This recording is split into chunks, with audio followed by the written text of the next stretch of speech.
Good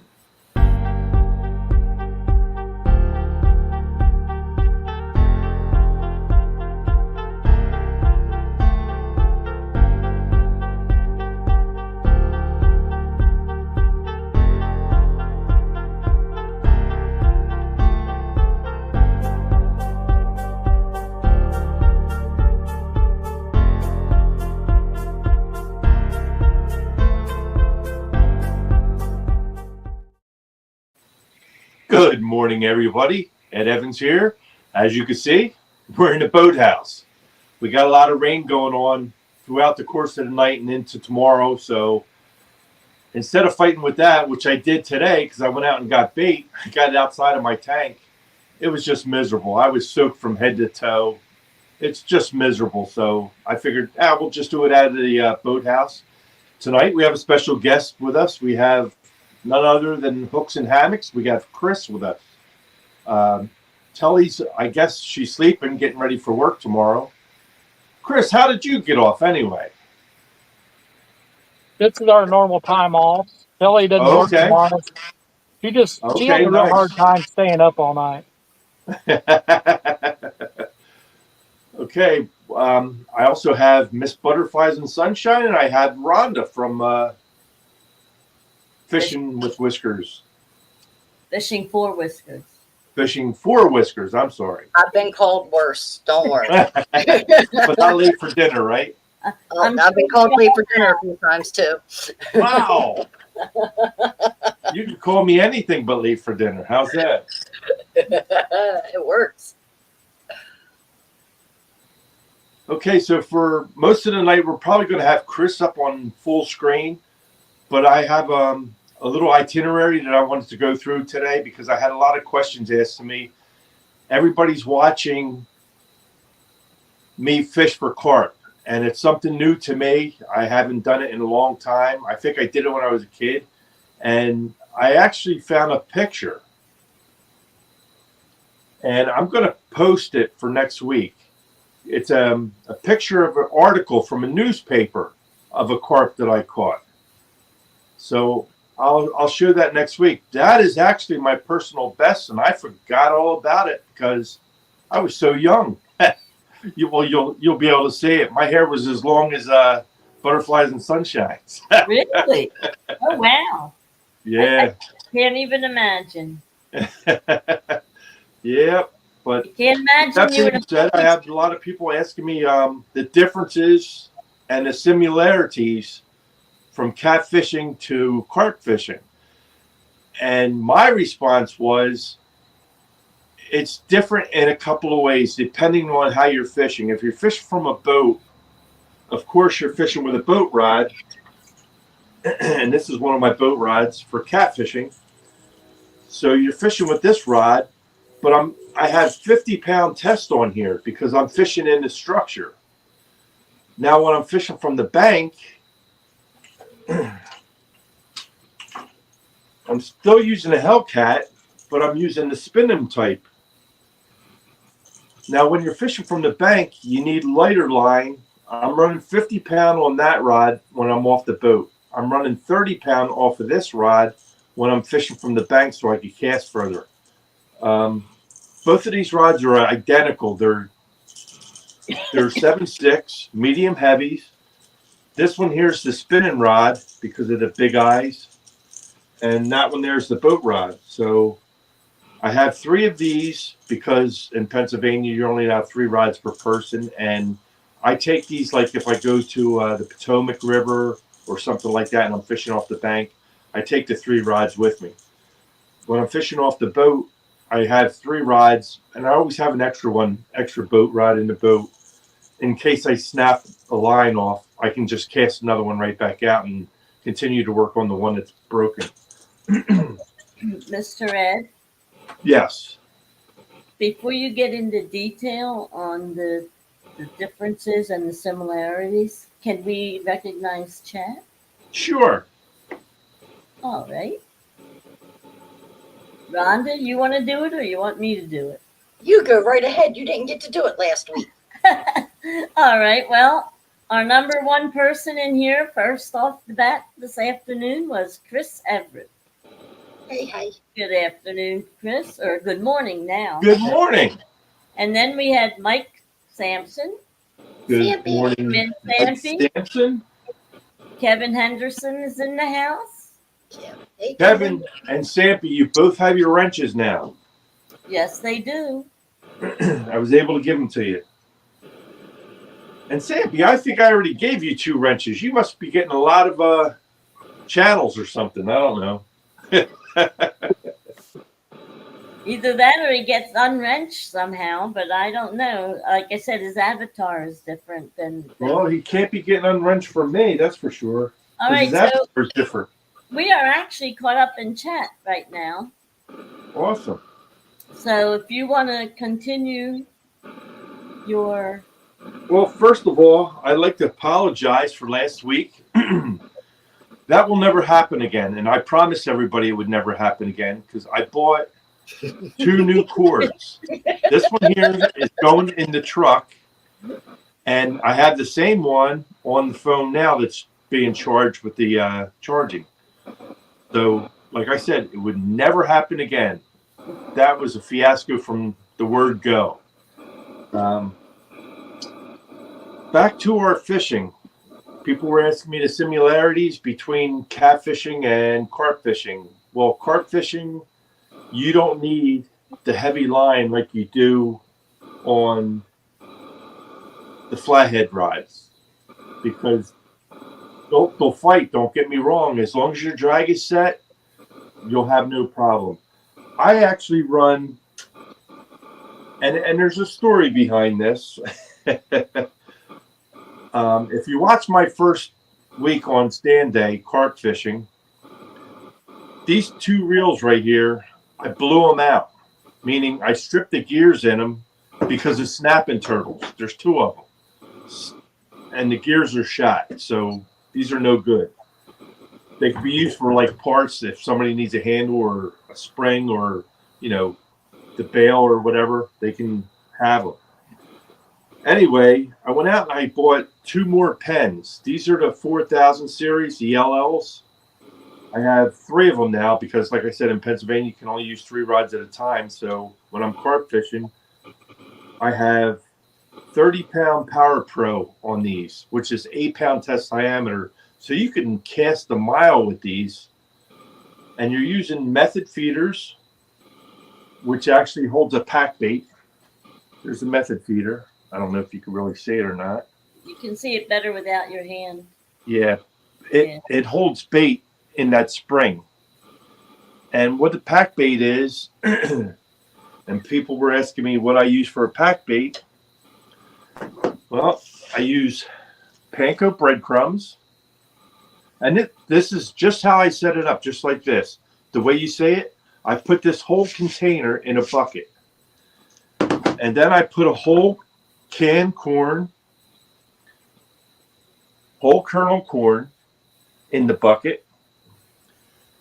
And I have a smaller can of cream style corn that goes in the bucket. And then a whole box, this is the family size, of strawberry jello. You mix it all together. And then it get almost like a Play-Doh. Like you can squeeze it and make a pack bait out of it. And you put it on your method feeder, which I was just showing you.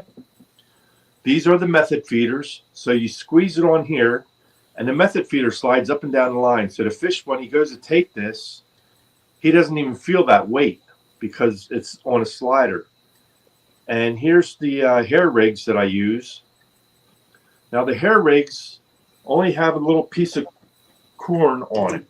And that corn floats. So when this is on the bottom and this is floating up a little bit, the carp, they suck from the bottom of their face because their lips, like they're down. So when they suck up on this corn, this bare hook right here hooks them and they start running. And these are bait feeder reels. So you just leave it open on bait feeder, just hit this back and they'll just run and you'll just see it running. Sometimes I use, if I'm walking out in the water to set up because I have to carry all this stuff in. I don't take my big, it's almost like a tripod, but it's quad. And you can set 3 rods on it, and it's got bio alarms on them. If I'm fishing just from a bank and I don't have to cross any water or anything, I'll use that. But if I'm crossing water, then I just use. Well, you're getting them out. Back to the pack bait. Are you changing it up that you don't use the vanilla anymore? I do that, and I have it right here. Oh. But I actually just dip the corn in this, just so there's a little flavor on the corn. The little floating corn. Uh-huh. I just put that on there. So you're not putting it in the pack bait? I tried that before, and it seems like I wasn't getting as many bites in the whole pack bait than just on that corn by itself. And I don't know if it's coincidental or not, but it's working for me so far, so I'm just going to stick with what works. Right, whatever works. So these here rod holders is what I'm using when I have to cross water and stuff, like go across the river. And I'll just stick these in the ground and set the rods in these. And they work great. Yeah, all you have to do is push them in, and my rods fit in here. I had the ones with the spring, but the butts on my reels, they have this knobby thing on the back end of them. So they didn't fit like these do. This actually slides in there real nice. The spring ones don't fit this because this knobby thing is too big. But yeah, with that being said, I caught a nice one on Stan's show. I actually got a couple of them, but I think we have a picture of one that I caught on his show. You want to show that one, Butterfly? Okay. I got you, butterflies. Okay. There you go. It weighed 24.42, and there's the scale. And then there's the beautiful fish. And believe it or not, I told Stan that was my personal best. It's not. Uh-oh.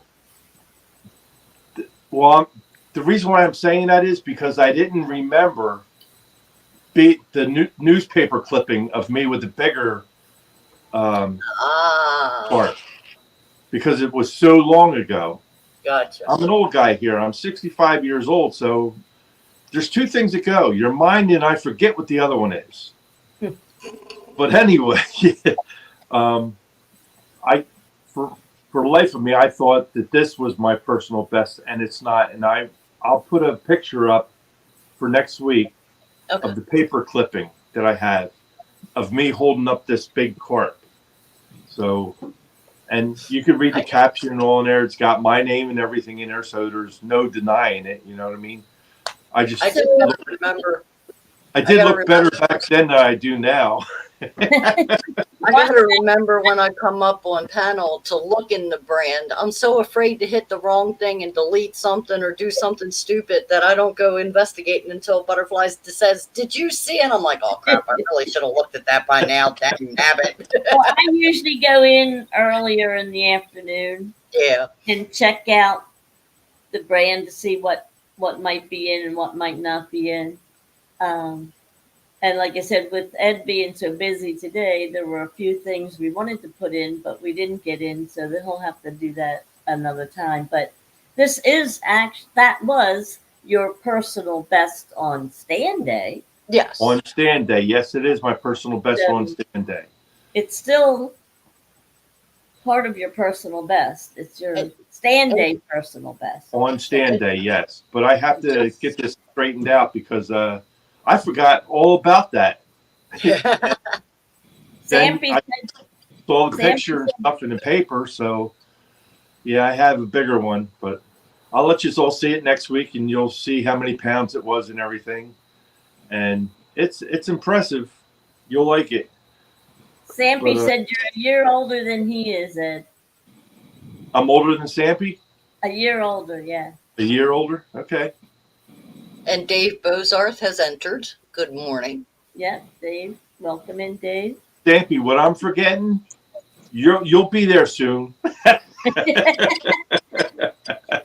Can I interrupt the fishing chit chat for a second? Mr. Sampson, I just want to let you know that I received a friend request from a Mike Sampson, Mike in parentheses. So you may want to change your passwords and let people know that that is not your account. Yeah, because if you're already friends, there's no reason why you should be getting that. Yeah. And Well, Rhonda's not the only one that got the. Yeah, I'm not the only one. I know Telly did, Austin from Fish and Fever did. There were at least 7 people that I saw had accepted it and became friends with this person before I realized it was an imposter and blocked and deleted them. Right, I got it too, but I didn't friend him, so I didn't accept him. Oh, Mike said he's out of Facebook. Well, somebody's got a hold of your information and has started an account for you. So you might want to let people know that you are not on Facebook. If I see people, I'll let them know as well. Mm-hmm. Yeah. Well, we will put the word out for you, Sampy, that if anybody got a friend request from you, it was not you, that it was somebody else. And see, you got your hand up. You got a fish on? No, I was blocking the light. I got another barge coming by. Oh, okay. Just to You're let not in you the know, channel, are you? No, I'm way out of the channel. Okay. The minute that I got the request, I was busy doing something and went ahead and accepted it. And they immediately DM'd me and said, "Hi, how are you today?" And I didn't answer them because, like I said, I was busy. About 10 minutes later, they then sent me another message. "Why are you ignoring my messages?" So they're persistent at trying to reach whoever they are friending. Right. Yeah, that's the thing with Facebook. It get a lot of that. Yeah, you got to be careful. Yeah. So back to the carp fishing. People were asking me, how long will this pack bait last? If you put it in the refrigerator, you can keep it for about a week. I wouldn't go any longer than that. But for myself, I make it for one day at a time. So when I'm done fishing, I take the rest of the pack bait and throw it in the water just to attract the fish. So the next time you go back there, because carp are smart. If they're feeding in one area and they know that the food's there, the food source, they're going to keep going there. And you'll end up getting bigger and bigger pods of carp feeding on that area. So if you keep throwing your leftover bait in the water there, that's going to keep them around for a long time. Now, do you think that'll attract any catfish?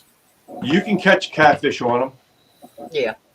Because I was watching Lyle and Mark earlier, and they were because there is corn in this, right? And catfish will eat the corn. Because I used to trout fish all the time with the corn, and catch a lot of catfish with them. So, but trout love corn too. So you can, if there's trout in your waters, you can catch trout. Right. But this is something new that I'm trying, because once our water gets below 50 degrees, you know, I'm done. I'm on vacation. Well, this is going to take up my vacation time. So I'll be fishing for carp until the water freezes over. Then I'll be ice fishing.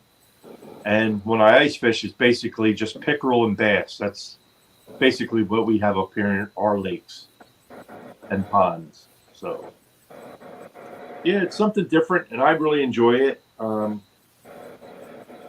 Last week on Stan's show, I told him that I had 2 rods that were set up with 15-pound fluorocarbon mono. I took that off. I told him I was going to take it off because it wasn't serving a purpose for me, because there's a lot of rocks, and that 15-pound mono was getting pretty well chewed up on the rocks. This is 30-pound, but this is braid. And this too will get chewed up on the rocks, but not as bad as that fluoro. If it was probably just regular mono and not fluoro, it probably lasts a little bit longer. But I had to change it over. So all these reels have 30-pound, which is 8-pound test diameter, so you can cast at a mile. I mean, you have no problem with casting. And like I said, I bought 2 new reels, so now I have 3 of these. They're the 4000 series by Penn, and they're the bait runners. You just put this on like that, and the line will just come off very easily. But yeah. And I see that's red, not like our usual yellow or green. Yeah, this is called the Cajun line. It's just red, that's all. And it's supposed to, in the spectrum of the water column, it's supposed to be less visible. It's almost like a fluorocarbon. They show you a color chart of lines and which one is least likely to be noticed. And besides fluorocarbon, this was it right here, the red. And you'll see Dustin Johnson from Kayak and Catfish. He uses that on his catfish rods. He uses the Cajun colored line. But I'm not a scientist, so I don't know. I just go by what other people say, and if it works, it works. And it's been working for me, so I'm happy with it. That's a question for Epic, right? Yeah, exactly. I'm sure. Well, Epic, as far as catfishing goes, I don't think he's big into carp fishing. If I was going to ask somebody questions about carp fishing, it'd be guys from the over across the pond, because that's the type of fishing they all do over there. But isn't Epic like a science oriented answer? Yeah, towards the catfish aspect. Just towards catfishing. Yeah. Yeah, the blues and the flatheads. Yeah, he's very knowledgeable as far as the catfish go. But I would take the advice of somebody across the pond that fishes for carp all the time. And I've been watching a lot of YouTube videos, and very informative. And that's where I'm picking up all my tricks right now. So seems to be working. So that's I'm enjoying what you're doing on your time off. Yeah, it's something different. And this here, I need to go out at nighttime and wait for boat traffic to get off the water. Right. Well, This here, you can go to local ponds and lakes. Like you could go to Lake Nockamixon. Of course, it's gas-powered motors, but it's only 20 horsepower max, so you don't have to worry about getting thrown all over the place if you're in a boat. Or if you fish from the bank, 20 horsepower boat going by is not going to put a big wake up on the shore. Well, I see Chris standing up. Resting bait. All right. Okay. Speaking of Chris, we didn't. Yeah, he went out with the cast net tonight, was throwing that around, and he got a lot of little shad, I guess they are, right, Chris? Yeah. Well, when he freshens up his bait, we'll put him full screen and he can fill us in. He can fill us in on his day's activities. Yeah, put him on full screen now. All right. Because he's going to be changing baits out. We can watch what he's doing. Yeah. I'm going all skipjacks right now. Okay. On all 7 rods. That is, I've caught 1 fish since I've been out here, and it was on skipjack. So, what we're going to do, I'm going to do them all one at a time. So it's going to take me a little bit, because I'm not in a hurry. Okay, take your time. That's right. Yeah. We have time. Yeah. Not going anywhere, right, Rhonda? I got my diamond painting. I'm good to go. There you go. There you go. You got your diamonds in one hand and your coffee in the other. You're good to go. Amen. Chris, what depth of water are you fishing in? I'm going to have baits anywhere from probably 20 feet to 40. Okay. So I throw up towards the bank, I'm probably in about 20. When I throw out here, I'm probably in 40. Straight behind me, there's a 50-foot hole, 55-foot hole. Wow. So I'm hoping we're up on the ledge part of it. So we're hoping that we can catch them coming out of that hole. There's a creek off to my right. So anything going in or coming out of that creek could come across our bait. That's the hopes and dreams. So far, it hasn't panned out. Well, you gotta have faith. And Chris has told us that he's anchored off the back, but he's got spot lock on the front on the trolling motor. That is So correct. it's keeping it pretty taut as far as his travel back and forth, from the wind or whatever. Yeah, luckily we basically don't have any wind, which is a And good thing. you said there's no current either, right? Yeah, I'm already, you can see I'm going to have to recast that rod I just casted. I don't like where it's at.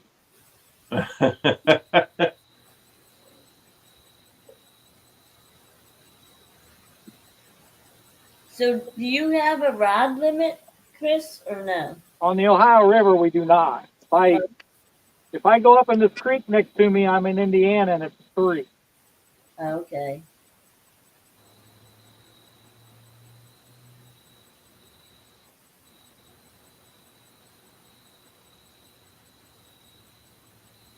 Well, that's nice not to have a limit.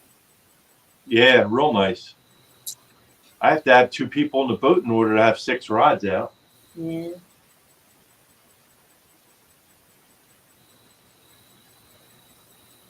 Well, I'm hoping I can get out one more time this year before it's over, but we'll see. I think you will, because the water temperature was 72 yet, so I think we got a little time. It's Yeah. just the weather, you know what I mean? Right. Well, this week the nighttime temperatures aren't supposed to be that low either. Right. And next week they're talking 80 degrees again, right? Well, tomorrow it's supposed to be 80, Wow. and then next week well, from what I saw, it's supposed to be in the mid to upper 70s or around the mid 70s. So, which is not bad if it doesn't get dropped down too far at night. So we will see. Like I said, the weather changes hourly, not just daily, but hourly. Right. Is it still raining, Ed? It's drizzling right now. Is it? Yeah. Well, it's been drizzling all day. Yeah, sometimes that's why I was soaked when I got back, because it downpoured on me when I was out there. Well, I didn't see any downpours, but I was basically just in and out to the basement and stuff, bringing more decorations and things up. So I wasn't like out much at all. And the time I was on the porch, it wasn't really like pouring,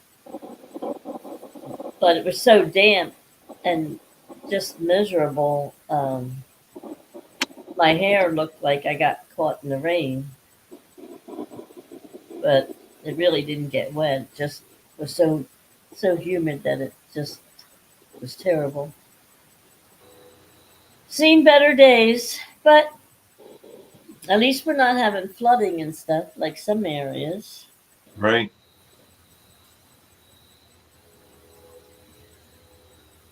Catfish Dog said he went down to see John Parker, and he came home and it rained for 2 days after he got home. Mr. Parker put his juju on him.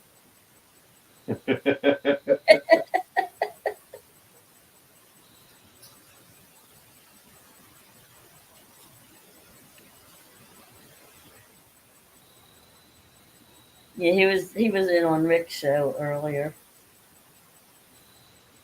There's a lot of people on Wednesday. Cindy was early, and then Panfish Nation with Lyle and Mark was on. And then Rick. Well, I was watching Mr. Parker today, fishing with Warren Farley. Yeah. Okay.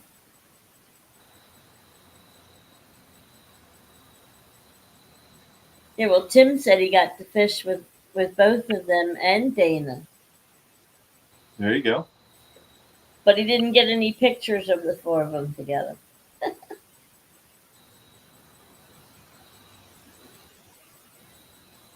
It's funny how you don't think of certain things at the time. Like us last week, Yeah. I have to apologize to Chat for not giving anybody an opportunity to guess the weight of the fish. But we had so much going on that we didn't know which end was up. No.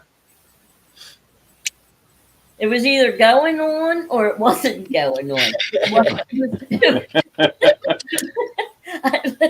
It was one or the other. It was just a bad week. Oh, But it makes us appreciate these good weeks. You know? yes, it does. It does. You know. Hey, Chris, you got a bunch of different rods up there. You want to explain what you're using? Yeah, I can do that. This one I'm holding in my hand right now is Uncle Lou rod. Okay. Got an Ancient Mariner reel. I used Andy Monster 40 pound on almost everything except this rod right here and that rod over there. They have the FOA 40 pound line on it, and I really like that line a lot. Okay. A lot less memory to it. It doesn't seem to have a whole lot of memory, Okay. That Uncle Lou rod is pretty. and it's Looks purple from here. It is Yeah. purple. really, the FOA line is really thin compared to a lot of the other 40 pound lines. Right. Super strong. I like it a lot.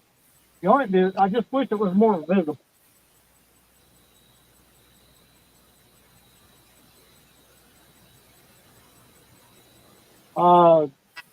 Hang on just a second. Let me cast this.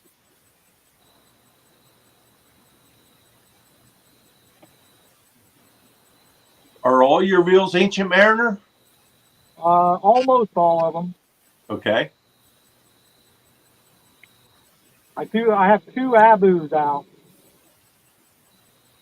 The Catfish Special 7,000 series? 65. Okay.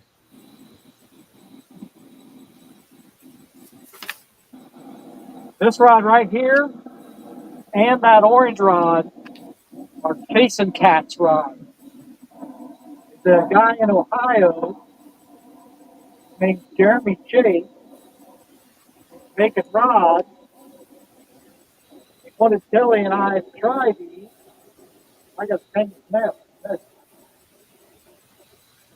These are actually what he's calling his channel cat rod. Okay. But I'm using them for whatever bite. Are they a medium heavy rod too? They're more like a medium. Okay. Something been down there chewing the crap out of this.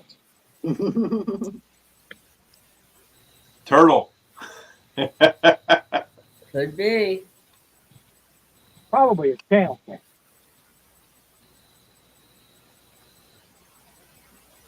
And then the black rods that are hard to see, those are Catfish Sumo rods. Okay. All my FOA rods. We went over to Illinois last weekend just for channel cat, and I took the FOA rods out because I knew it was going to be just dragging bait for channel cat. I took them out of my rod locker to make room for these rods, and I forgot to put them back in. So what I normally use to suspend are the FOA rods, and I don't have them with me. Uh-huh.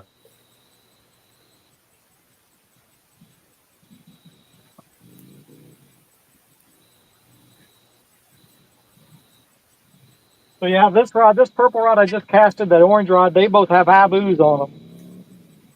The black rods are the Catfish Sumo rods, and then this suspending rod here is a Muddy River catfish rod, and it's Wonder Woman, and it says Telecats on it. There you go. Does she know you're using her rods? Well, if she's watching, she does now. That's the one that's going to get the fish. Well, this was already set up to suspend, so it's getting used.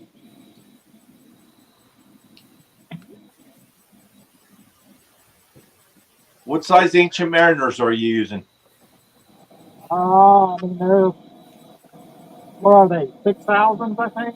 Is that what they call Okay. those?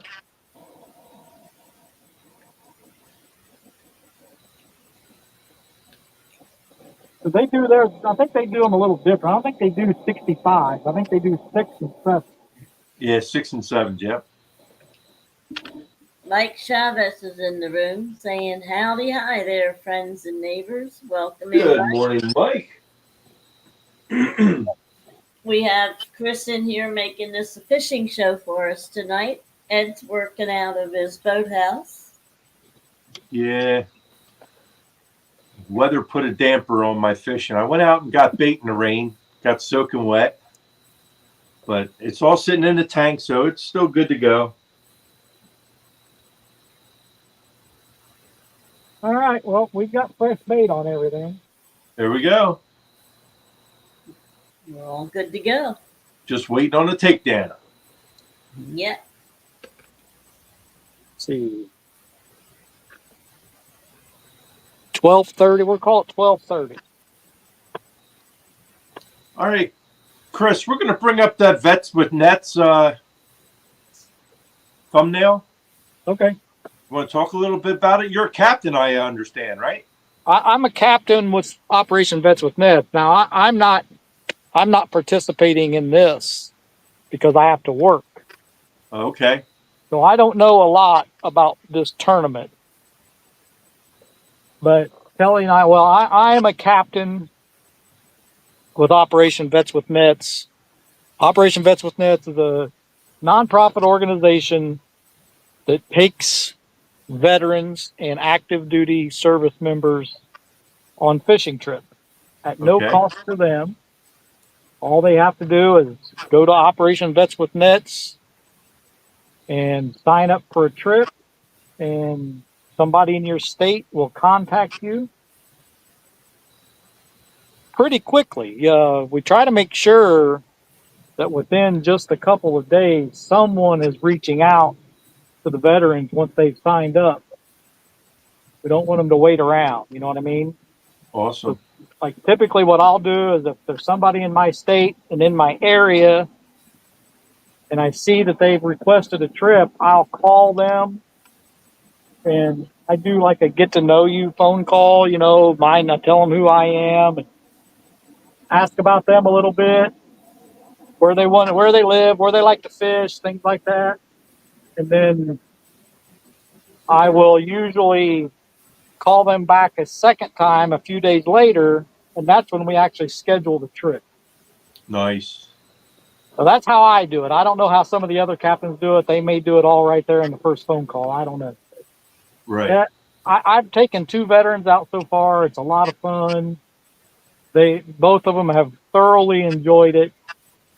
And, I always tell them, I don't guarantee fish, but I will guarantee you'll be in a boat on the water. Right. There you About the go. only thing I can guarantee. And a good time. I'm sure they appreciate it too. Oh yeah, they love it. It's a lot of fun, and it's a real easy way to give back to our veterans. Yeah. I want to say welcome into Catfish and Crappy Mark. Welcome in, Mark. Mark, Good Mark's morning, here now. Mark. Maybe we'll catch fish. I Chris, can tell Mark says hello. I'm sorry. Mark says hello to you. Hello, Mark. As far as the Operation Vets with Nets, Can You Beat Creole? About the only thing I can add to it is they're having it on 3 separate channels. TSW is one of the channels. Two Stands is one of the channels. And Mr. Mark, Catfish and Crappy, is also one of the channels. Yeah, he was Awesome. talking about that earlier. He's coming out of retirement to do this. So they I can did go 3 channels, huh? It is 3 channels. I can tell you, as of the night that the wheel was spun, on Mark's channel, you will have that Fishizzle guy, Stand 3, Dominic Hollis, 922 Crappy Barbecue. I think James said he wasn't fishing and Benoit replaced them. Mark's here. He can correct me if I'm wrong. Catch Okay. Fish with Us is on his channel. Jody is on his channel, Smoky Mountain Catfishing, and Jerry Parker. On Dustin TSW, you have Big Mike. I wrote Floyd/Remington. I'm not exactly sure who that is. Thompson Outdoors, Ray Ferguson, Josh Dunnigan, Creole, Muskrat, Ryan Bortz, and Bobcat. And Mark just said Jody's not fishing and he's not sure who is replacing her. So Jody won't be on his channel. Two Stands has Fishing Fever, Daryl, John Alfred, which is Catfish Hunters TV, Team Swain, Steve Hooker Thomas, Katie Collins, Ed Jenkins, Don R., and Captain Morgan. I didn't hear Danny Stone. Is he in it? I don't believe so. Wow. Now, that doesn't mean Jerry Parker is listed, so that doesn't mean that Jerry and Danny aren't fishing together, hence why it's only under Parker's name. I don't know. I have not been as involved in this tournament as I was with the JG Can You Beat Daryl tournament. So I don't know anything else. I don't know it. Okay. Yeah, Mike Chavez said he doesn't think any Tennessee folks will be fishing Friday or Saturday. Yeah, I did. It's going to be a horrific weekend this weekend. Yeah. Ed Jenkins. Have more rain tomorrow too. Ed Jenkins is a Tennessee guy. Yeah. He's the state rep for Operation Vets with Net, Tennessee state rep. Yeah. The problem is the weather from the hurricane coming up into the valley there. Right. How bad is it going to be this weekend? Well, this is all for a good cause. It's September 28th at 9 a.m. to 3 p.m. And for first place, you're giving out $400. Second place, $200. And third place, $100. Yep. And the entry fee is $10 per boat, I guess. Not per person, right? Like I said, I'm not involved, so I'm going to go with it's probably the same setup per boat or per team, whatever, just per entrant. Yeah. All right. Awesome. For a very good cause. Everybody ought to check that out. Yep. If anybody is interested in any more than what we could give you, Daryl would be the person to reach out to, whether it's on Facebook or email. Feel free. Bug them, people, bug them. One thing that I can tell you is more than likely any money that's raised for Operation Vets with Nets, what they're doing is they've got a pontoon that they're retrofitting and making it handicap accessible. Mm-hmm. And I'm sure that money's going to be accessible. Yeah, I'm sure that money's going to be used to help get that boat ready. Right. Well, I can almost confirm that, Chris. I'm pretty sure there was a Facebook post when the announcement of the tournament went out that any money raised from this was going to that handicap boat. yeah, I saw that too. Yep. Stan 3's in the house saying if you have a vet on your team, you start out with 20 pounds. See, I told you I'm not as involved in this one, so I can't give those kind of details. Well, Stan 3 is here to give us the information we may need. Stan 3 saving the day for me. Awesome. I know Ed and I will be tuning in on that. We have an obligation. Rhonda. Yes, later in the day to go bowling, but we won't be able to see the end. But we will. I'll be keeping track of it during the bowling. I know that, but Rhonda, I have a question. Uh-oh. Do they have a website that we can donate money towards the Vets with Nets? I do believe that they do. Let me see if I can find it real quick, because there is another organization that is close to their name, and you can get the wrong website. OperationVetsWithNets.org, I believe, is their website. That's what I think it is too. That's what I'm checking. And I think there's a button on their page for donations. Yep. Now, my second part of that question, is this being run like the Can You Beat Daryl tournament, where if you send money in, it goes pounds to whoever you send it to? I have not heard anything of the sort. I do not know. I have not been in one conversation with any of the coordinators or organizers on this one, not once. Okay. I had to take a Daryl break. I'm just going to put it out there. I had to take a Daryl break. Stan Free is still here. Maybe he can answer that for us.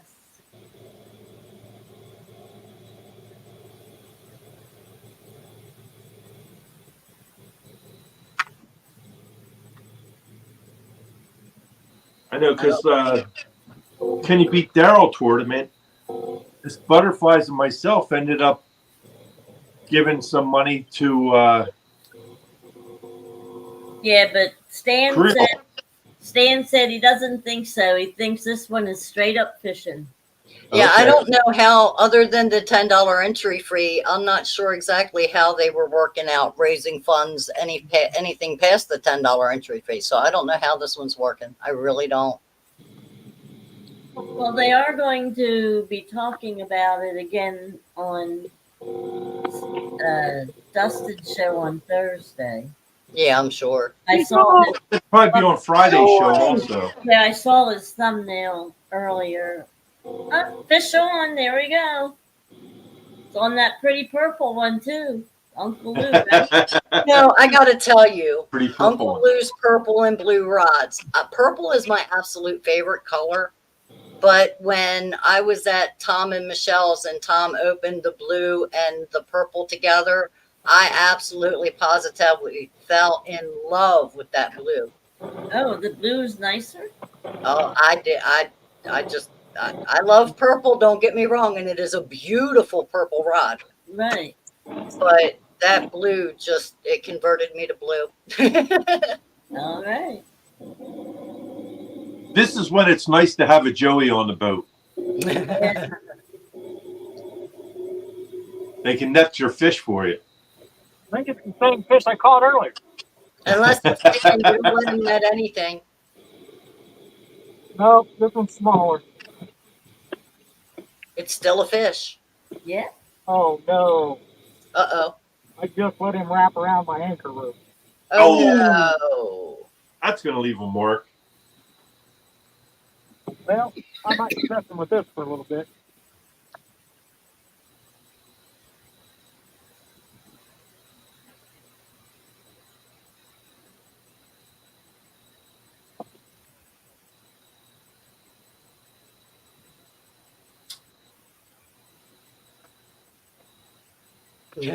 Mike Chavez, this is Yeah. officially a fishing show. Yep. It's official Not yet, now. Mike. It's got to get in the boat first. Gotta get him out of my anchor rope. He's got to get him out of the anchor rope first. Jeez.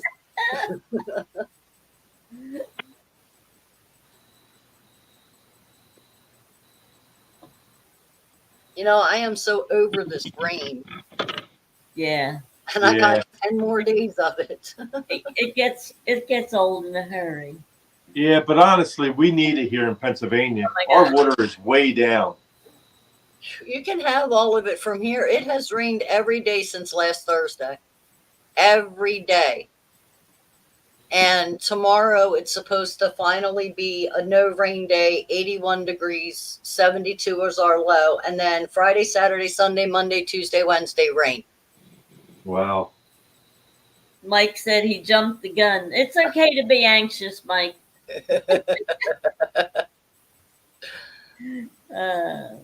Yeah, he's a little guy. That's all right. Are we doing the guess and wait? Yeah, let's do it because we owe people from last week anyway. Yeah. All right, everybody, get the Well, here, guess. let's put him up there like that. There you go. That's the first pounder there. Oh, look at that. Woohoo! So we've got 19 people watching. Okay, start guessing, people. What do you think that weight is? You'll get a Stan butterfly said and sunshine sticker along with the Ed Evans sticker. Stan Closest 3 without said going no. over. And I'll Stan, tell you what, if you get it right on the money, we're going to send you out a shirt, hat, and sticker combo. Stan 3 said he don't know what's happening tonight. He missed 4 so far. And we've got some guesses coming in. So Mike Chavez says 3.9. Kevin Henderson said 5 pounds. Going Stan back. says 7. Mike Sampson says 4.7.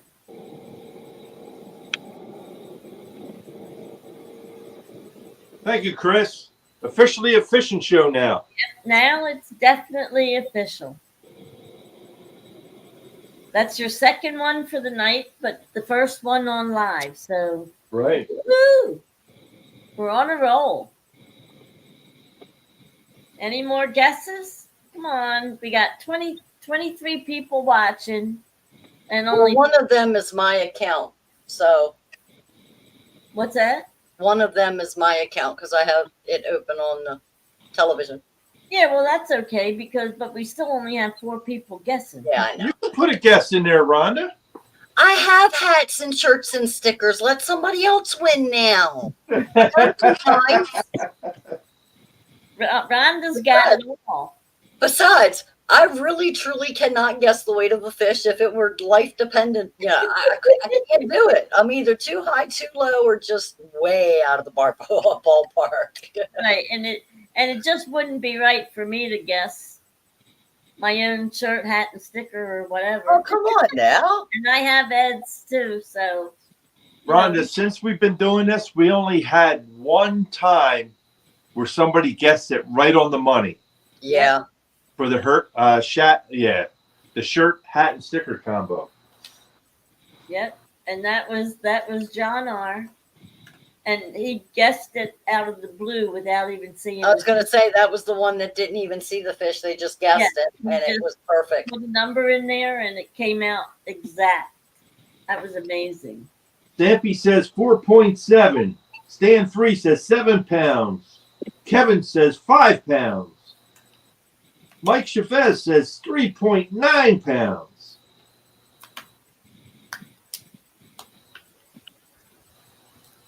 Dave Rose Rosart says 5.5. Okay, we got 5 guesses so far. Let's go. Anybody else want to get in on it? Well, instead of fishing for whiskers, we're fishing for guesses. Come on, people. There's Mark, There you go, 4.5. Mark. There Mark you go. says 4.5. There you go. Come on. Keep them coming. Make this interesting. Either that or everybody already has your stickers out, Ed. Come on, Lurky Loos, get them guesses in. Oh, Mark said he was out. He was out of the room. Well, you Well, came in. he got back in. That's all right. He came in just in time. Yeah. We're going to give a couple minutes more. Yeah. Got 25 people in the room, so we got 5 guesses, so maybe we'll get a couple more. Some people watch while they're working, so let's give them a Oh, chance we got to 6 guesses. phone out of the pockets and get the guesses in. And Well, the only way we won't have time is if Chris catches another fish, and we got to move this one on for the next one. Yeah, we'll have time. no pressure, Chris. None at all. We just appreciate him being here.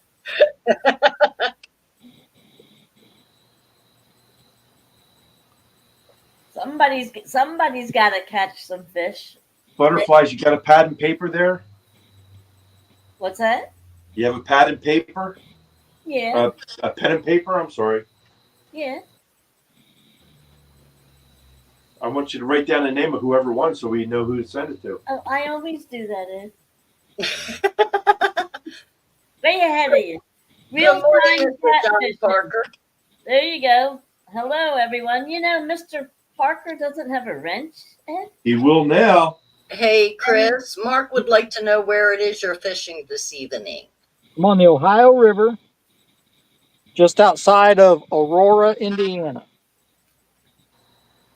Mr. Parker, Chris just caught a fish. Take a guess. I know you didn't get to see it, but I mean, he could back up a little bit and take a look at it. It was huge, John. it was a Hondo. Good morning, Tom. Hey, Tom, LG Hey. Bass is in the house. He made a guess of 5 pound, 8 ounces, was it? There you go. It jumped on me. I lost it for a second. So my scale no longer shows that weight, so you're going to have to take my word for it. We believe you. Why would you lie? It's not like you're going to gain anything. Troy M from Ohio or Iowa says he just put a guess in. Any more guesses? Troy M, yeah, 4.6. LG Bass says 5 pounds, 8 ounces.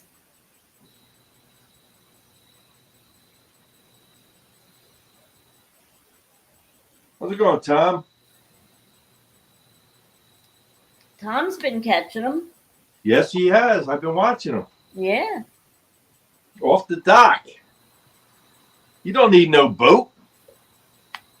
The dock's right behind his house, like Mr. Parker. He's lucky. I forgot to turn the GoPro on for that fish. Good morning, Amanda. Next time, Chris, I'll yell, GoPro turn on. And we'll see if it works. Hi, Amanda. Good morning. Hi, Amanda. I didn't want to say it too loud that time in case it did work. Well, you have to say GoPro start recording. Okay, I got you. It just started. Okay. There you GoPro stop recording. Beep. Voice activated. Man, that's neat. Yeah. Yelling at you. You tell who makes all the money, that's for sure. I'm telling you. I don't High have tech. that kind of technology. High tech, I'll tell you. Yeah. Tom says he caught 2 the night before the storms came in. Nice.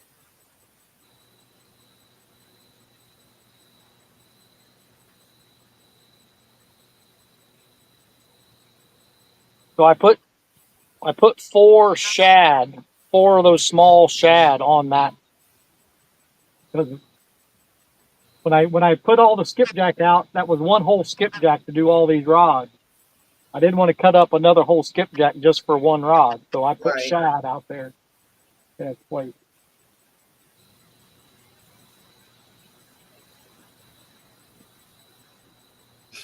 Stan. I was wondering. I was just going to ask about possums. Amanda said he said to say howdy. He just got home from doing beans and he's cooking.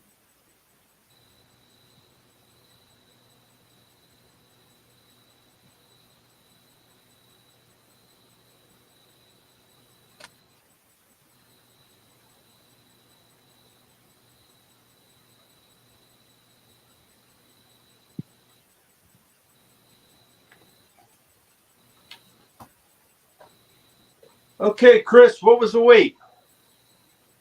Drum roll.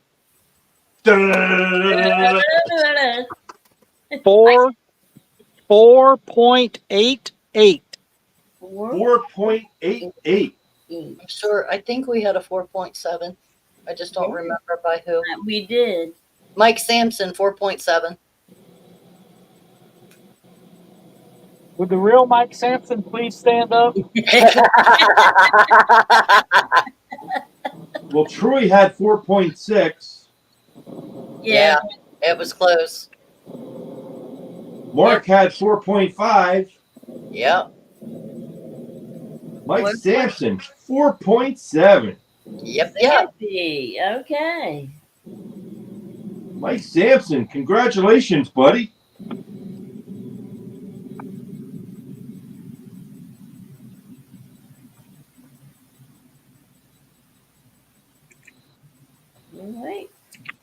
You have won yourself a set of stickers. Butterflies and Sunshine sticker and an Ed Evans sticker. Yep, they'll be going out in the mail tomorrow. Yes, sir. Later today. Thank you, Chris, for catching that fish for us. Made it an official fishing show. My suspended rod just had a bite. All right. Don't forget to say GoPro start recording. Did you hear it? Did you hear it beep? It started. You have to stop it now, Rhonda. No, that's not the fun part. Good morning, Dallas. GoPro, stop recording.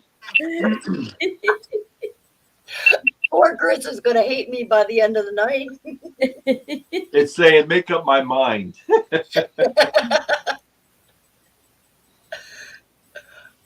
He's lucky Stan don't have a mic, because Stan done said he'd have been up here messing with that camera all night long.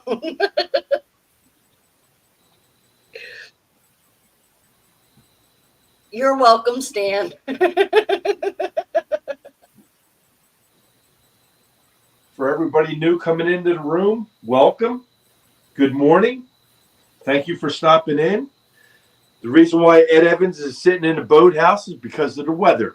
I went out this morning and got my bait. It's outside in the tank right now because it was raining all day, thinking it was going to stop for my fishing tonight. Well, this morning. Didn't happen. It's still raining. So that's why I'm in here. Good morning, Dallas. Welcome in. Good morning, Dallas Liebert.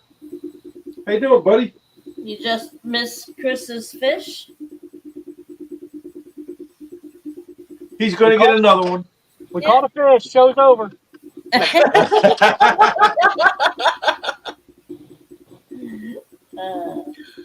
That was last week. Yeah, literally, it was.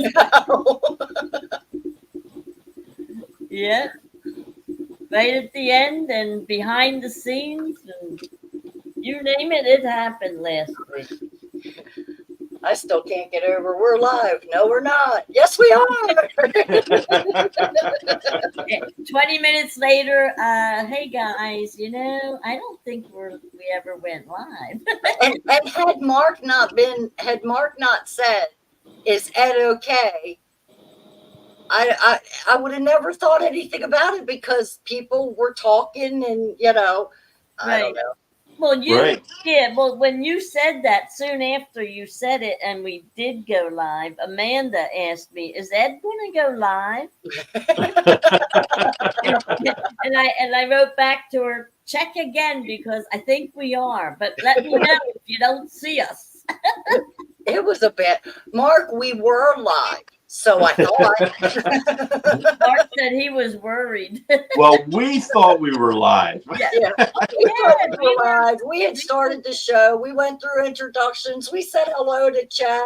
We started the conversation, and all of a sudden you come in and said, "Is that okay?" And I went, "How does he not think Ed's okay? Ed's talking."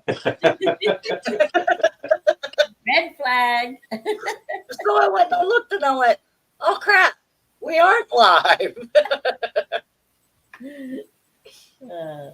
Well, what else could we expect after the way it started off? It was horrible.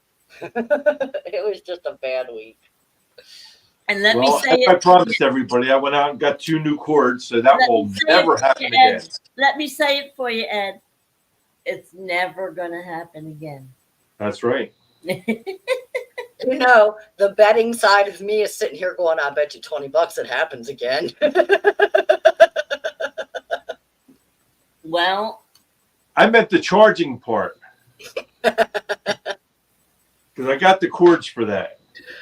Now, whether or not we go live on time again. I was on time tonight perfectly. Thank you very much. I made up for my mistake. Yes, you did. We went live at exactly 12 o'clock. Yep, Awesome. yep. That's right. That's right, Mark. Never say never. Ask him how he knows. Well, Mark, how do you know? There's always got to be someone to ask. I'm I want to share your misery, Mark. Tell us the story. I am Use the sure link. everybody has at least one story, I'm sure. Just part of life. But it makes it interesting. I mean, Yeah. And you learn. Well, I can tell you a story about this voice activated GoPro. Go for it. About 2 weeks ago, I took a veteran fishing through Operation Vets with Nets, and we were recording the whole day, dragging baits. And he caught the biggest blue cat he's ever caught in his life. It was right about 15 pounds. And of course, we were recording everything. So a couple days afterwards, I was editing that video, and I couldn't find the clip where he caught that fish. And I thought, well, it must be at the end of one of the other clips, and I just missed it. So I went to the clip before it at the end, and right as we got to the end of the clip, the camera, it was already recording. And then I said those magic words to start it, but it shut it off. Oh, So I didn't get him catching that fish. I got him releasing it, but not catching it. Wow. Mark says he's been doing this so long, he's made all the mistakes twice. Twice. I ain't been doing it that long, and I've done it at least that many times and then some. But back in the spring when we were at the gathering in Tennessee, Kelly and I went out with Steve Douglas on his boat, and Kelly caught, it was at least a 35-pound. There's no scales on Steve's boat, so right. But it was at least a 35-pound blue, and I was standing up on Steve's cooler. I mean, I was doing Martin Scorsese stuff with that GoPro and getting all kinds of different angles and shots and everything. Got everything done, released the fish, took pictures, released the fish, and I went to shut the GoPro off, and I noticed it wasn't recording. It was in photo mode. Oh. So there's a picture of me starting the camera and a picture of me stopping the camera. No footage of her fish. Mike Chavez says that's why I use looping with GoPros. I use looping sometimes, but you still got to remember to go up and hit the button after you've had something happen, or it'll end up deleting that.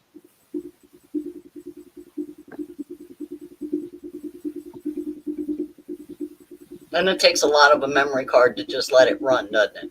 No, it'll. You can set it for how like 5 minutes, 20 minutes.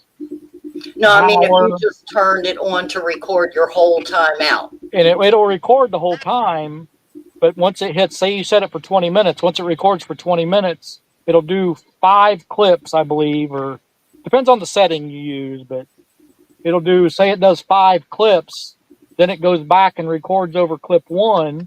Oh, okay. So you have to go up and hit the button so it won't do that.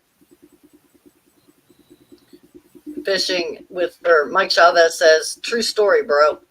Mark says, oh, I took video for a whole day in time lapse. Stan 3 says, I always forget to stop the video and record over the part I actually wanted. See, and y'all wonder why I cannot be a YouTube creator, because I would do all of this and then some, and I would never have content to put up because I done deleted it all. Right. Mark says, yeah, I use looping. Sometimes I forget to stop the loop. Do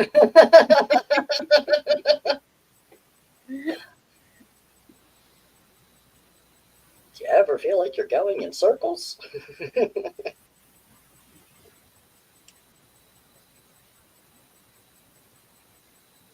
Stan says, I've done that too, Mark. Had the best shot, but it was all super fast forward.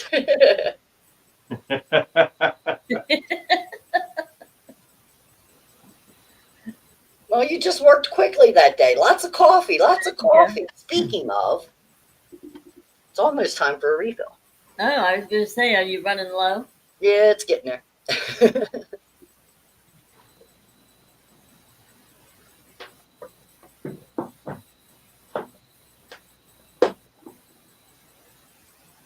That night when we were on Steve's boat and we figured out that was on photo, Steve was standing there and he was just so calm and he looked right at Telly and he's like, "You want to push him in or you want me to?" They wanted you to swim. We caught a lot of fish that day. A lot of good fish that day.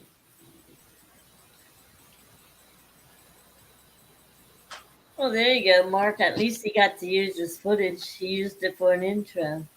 Mm-hmm.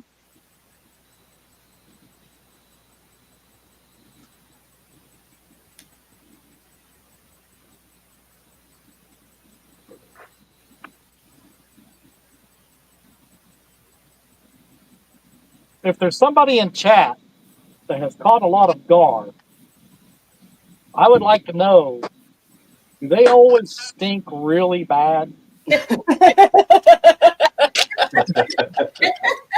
I have never caught a gar. Telly caught one that was about 4 foot long, and I was not bringing it in the boat. I cut the line. But I threw my cast net today, and I brought up about 10 gar. They were all about 8 or 10 inches long, and they smelled so bad. I had considered. I thought, well, I'll keep some of those and cut them up, but they smelled so bad. I was like, I'm not putting them in my boat. That's bad considering I've smelled catfish excrements and they don't smell pleasant. Well, Danny Stone catches a lot of gar, doesn't he? Yeah. He would know. Well, Stan 3 would probably know. He probably gets a lot of them in his net, too. Catfish and crappie said never caught a gar, but snapping turtles smell like death.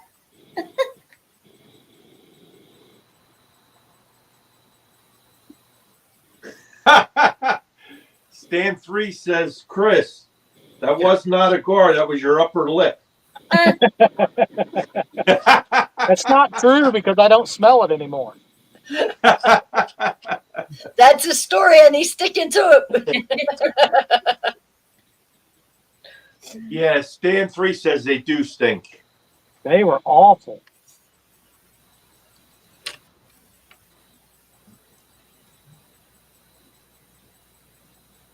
Kevin said he caught some. I've never caught them. I don't even know if I have them around here, to be honest with you. I told Telly she's not allowed. I was very proud we had never caught one, and then she caught that one. It was about 4 feet long, and I was like, "That's it. You can never catch one again." I don't think she planned to catch it, did she? This boat is not big enough to bring a 4 foot guard No. and have it thrashed around. All right, All right, Mark. Mark, good night, buddy. Thanks for stopping in. Sleep well. Good night. Catch you next trip. Mike Chavez says gar are everywhere. I don't doubt it. But Everywhere but Pennsylvania. I was We don't gonna have say, them. do we have any here? No, we don't have no gar. I've seen them in water that I have fished when I was younger, but that was a different area than where I currently fish. I have not seen them the area I fish now.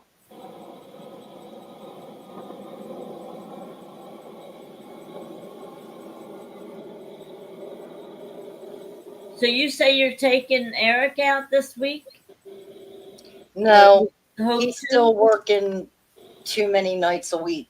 Oh, They've got him working Friday, Saturday, both nights. So it's actually Saturday morning, Sunday morning. Then he's off Sunday night. Then he works Monday night. Then he's off Tuesday. Then he works Wednesday night. Then he's off Thursday, and then it starts all over again. oh.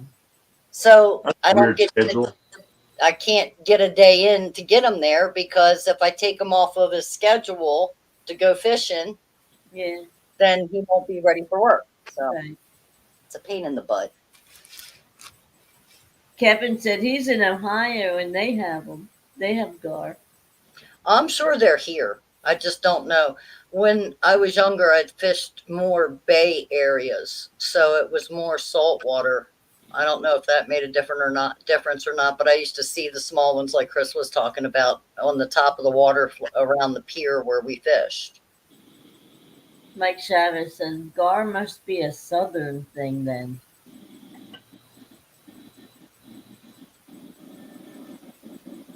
Well, I don't know if Kevin has them in Ohio. And I'm not going to say that I don't have them here. I've just never seen them where I am currently, nor have I caught any. Doesn't mean Lucky you. Yeah, doesn't mean I don't miss a lot of them, and that's what I'm missing, but I'm just, physically seeing them, I have not.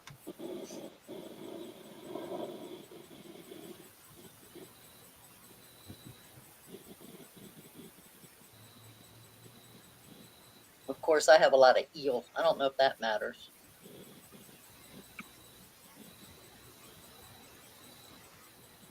Well, they're good for bait. Well, where I fish is part of an eel estuary system. So there's a lot of eels in that area. Good bait. Huh? Good bait. Yep. I've actually watched the commercial eel fishermen and stuff down there bring them out of the water, out of the nets and stuff, and put them into tanks. And the trucks that have the tanks of water and stuff on the back. It's pretty interesting. Yeah, Mike Chavez says he's seen gar in saltwater on the Outer Banks. See, that's where I've seen them, is like when I fished the heavier, saltier waters towards the mouth of the bay. But where I'm fishing now, that's up in the creek system and river systems, I'm not seeing them as much as I did when I fished the other areas. Ron, I have a question for you. Is the Maryland crab season all year long down there, or is there? No. When is that? November 1st, I think it cuts, and then it'll open again in either the end of February or beginning of March area, somewhere in that area. But it's closed in the winter. And the last part of the season this year, too, they're limiting it to 1 bushel basket or 6 dozen per person, period. Right. Yeah, you said that they put a limit on it. Yeah, they're screaming, the blue cats are wiping out our blue crabs. We can't have that. So if you catch a blue cat, you have to kill it. You can't return it to the water alive. So I'm not looking forward to fishing anytime soon in the state of Maryland. Mm-hmm. So where do the restaurants get all their crabs from then when it's out of season? Louisiana. Oh, okay. And they'll tell you they're not Maryland crabs, they're Louisiana. Yeah, crabs bury themselves in the winter. Then again, we'd have to have cold enough water to tell them it's winter. Yeah. Sorry, I mean, that could be part of the problem. It's not the blue cats killing the crabs. It's the fact that they don't know if it's time to hibernate or time to come out.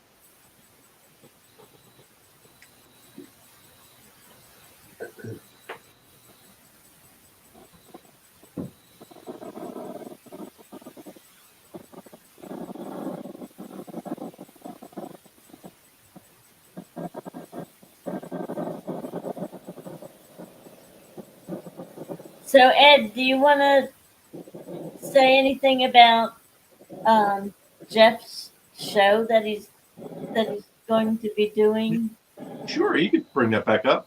Well, I just put it up on screen, but if you want to talk about that, I don't know that much about it. I know you talked to him today. On October 5th, starting approximately around 8 p.m., Jeff Beal is going to have another show. He thought maybe last week was going to be his last week, but he's thinking now this might be his last hurrah. So he's calling it Rocktober catfishing. So that'd be pretty interesting. So the 5th of October, what is that? Is that a Saturday? The 5th is a Saturday, yes. Okay. Yep. So I don't know if he wants company or not, but if he wants company or he wants to come on my boat or something for a show, we could do that. We could make that happen. Well, you'll have to ask him. Yeah, I'll talk to him. He could put that out there. But while we're speaking of Jeff, his last show that he had a couple of weeks ago, he got this. Actually, I guess it was just a week ago. Yeah, 15.5 pound flathead. Yep. He was out there a long time too. He was out there. Well, his show was supposed to start at 9, I think, and he was out there at 8. Right. And he stayed till morning, till daylight. He caught a turtle first.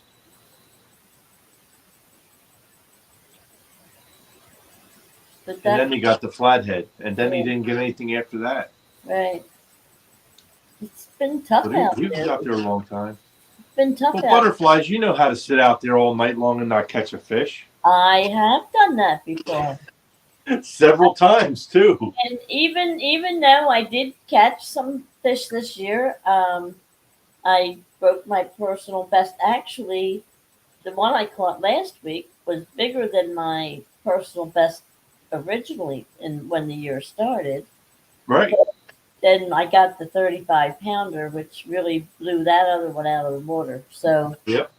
But even with that being said, every one of those fish was caught on a different rod than the rod that the rod and reel that Ed and Jeff gave me last year for Christmas. So that rod and reel is still a virgin.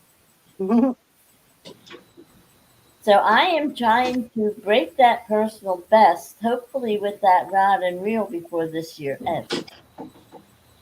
But we will see. You want to put me up on full screen real quick? I will do that. I'll let them see your rod and reel. All right. Hold on. I'm playing here with Rhonda, put him. I got it. You got it? Yeah, I was just saying, my mouse is not cooperating. This is her Mad Cat's rod. She's got the Green Goblin. It says right here, Green Goblin. Jeff got her the reel, which is a PC Fun, and it's the 60. And we have it set up with 50-pound braid on it. No, this is 30. I'm sorry. This is 30-pound braid on this one. Only because if we put 50 on there, this rod or reel doesn't hold as much line as my reels do. So, but yeah, it's still spanking brand new. It's been out on the boat a couple of times with butterflies and sunshine, and just hasn't caught any fish on it yet. The only fish that this rod has seen is the bait that we put on it. It was shaking and moving a lot last week, but Yeah. didn't catch anything. Yep. This is just like my Hellcats. This is a medium heavy also. And this is what's the length on this? Huh. Don't even tell you the length on it. I know it's longer than I am. Well, let me set it up next to a Hellcat and we'll see if it's 7.6. That's what it is. It's 7.6. There you Same go. exact size as the Hellcat. Yep. Okay. Awesome. Now you can put Chris back on full screen. Yep. I want to watch the fishing show. So,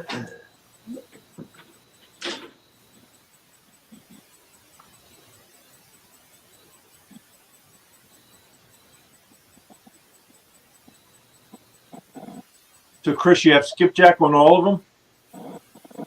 I got shad on the one we just caught the fish on. Okay.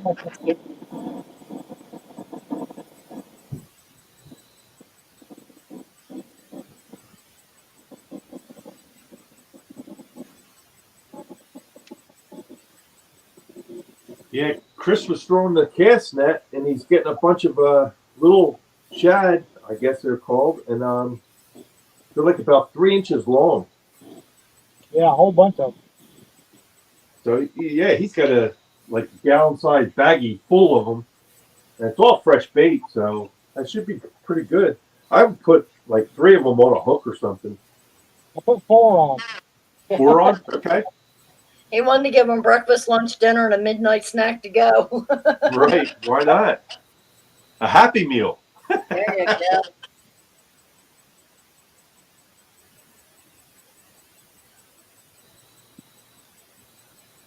Kevin says he's going to try to go out Saturday if it's not raining. Well, that storm's supposed to be coming up from the south for us, so I don't know where you're located.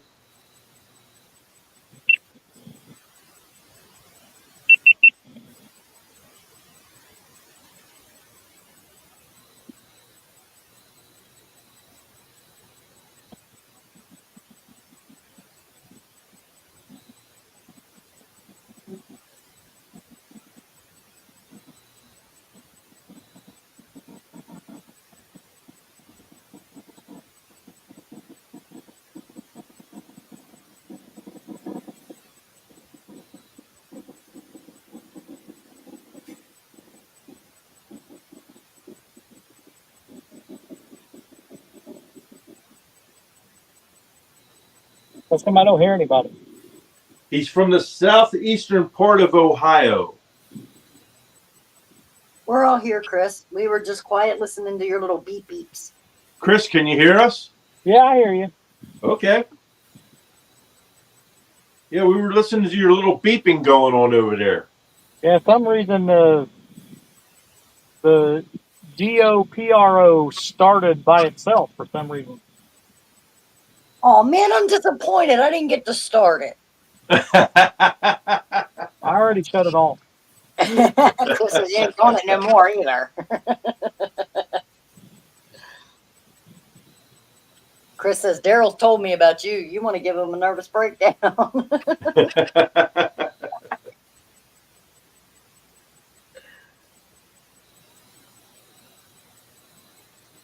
That suspended rod has not stopped getting bit. Got to be a little Well, channel. I don't think it would be a turtle because that would be on the bottom. So it's got to be little fish pecking it's at a it. little bitty channel cat down there. When I reel that up, it'll probably just be a piece of skin. Could it be those little gar? I don't think so. It's probably a little channel cat. Gotcha. Can't get the whole bait in his mouth. Good morning, Skywalker. How's it going, buddy? Hey, Gabe.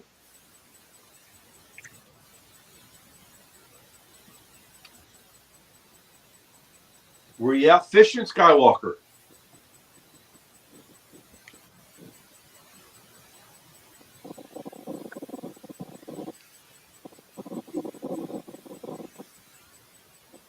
Is Sunshine on the boat? No, she is not. She's sitting at home, and Ed is sitting in the boathouse because of the weather. The boat that you're looking at is Chris from Hooks and Hammocks. He's doing the fishing today, and he's already brought one in the boat, but he's got 2 fish for tonight because he caught one before we went on live. But yeah, I went out this morning, got bait in the pouring down rain, thinking that the weather was going to change, it was going to stop, and then I could fish tonight, and just didn't happen. We got rain throughout the whole night into tomorrow. No, I went to my last A's game. last night. Oh, and he cried like a baby. Good I morning. guess that means that the A's are out of it, right?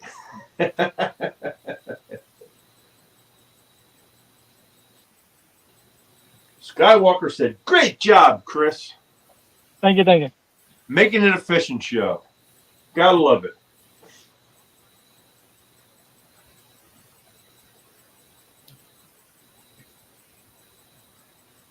Give me about 30 more minutes. I'm gonna make it a napping show.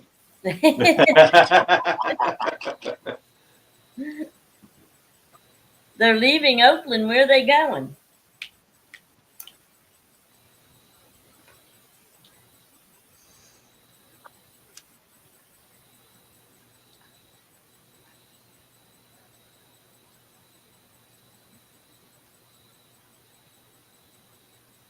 Vegas. Oh.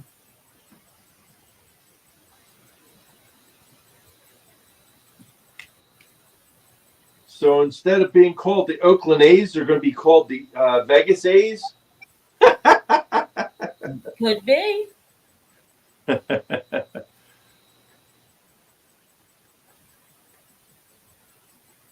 Didn't the Raiders change off back and forth a couple different times? Yeah, they were the Oakland Raiders, and then they went to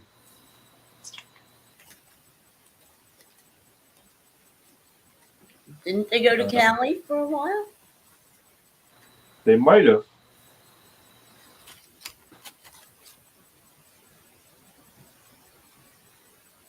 The Vegas Aces. Okay.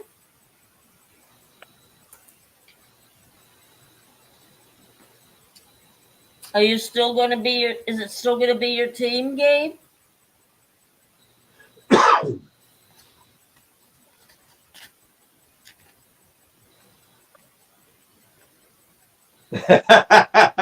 Stan 3 said, "I just made it up."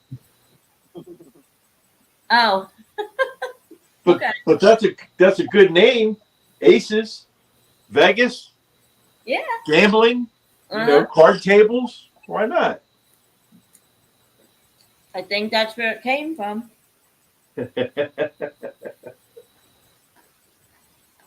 Sounded good to me. I'll buy it. I bought it. Me too.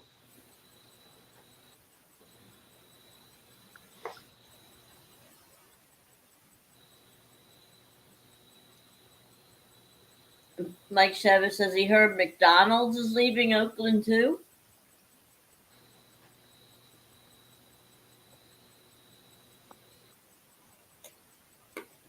No butterflies, just like when the Raiders left. They're dead to me. Yep. Okay.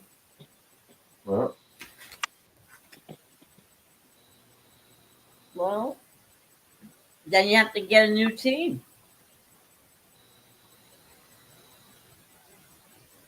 It did sound good, Stan 3. Like I said, we were all in.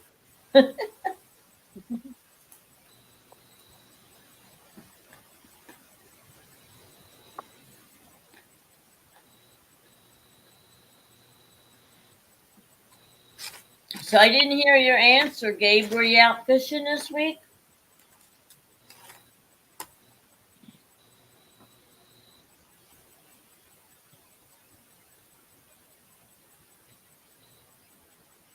I'm sure he was out fishing. Remember, he bought pork chops. He may have eaten them. No, he fishes with them. I eat them. Yeah, they were nice thick ones this week. Yes, they were. Very tasty. Very tasty. I still have half of that one I had. Really? Yeah.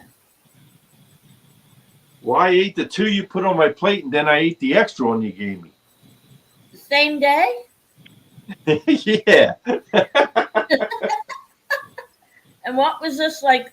Oh, no, I don't need 3.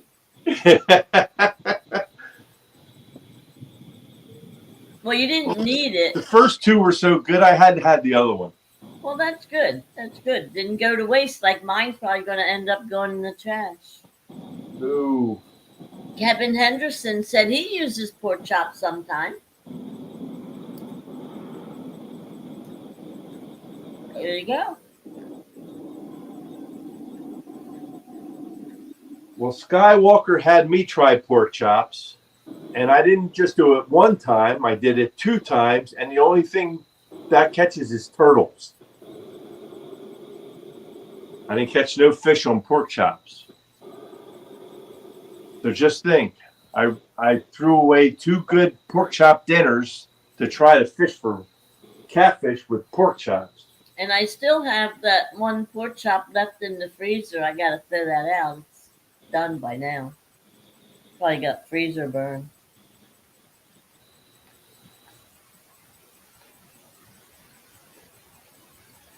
Kevin, Kevin, you you're all are right. right in my book because you're using pork chops. Mm-hmm. Hey, if it works. Mike Shavit says he grilled pork chops last week. There you go. They're good. I'm telling you, I love pork chops. I made mine with rice and beans.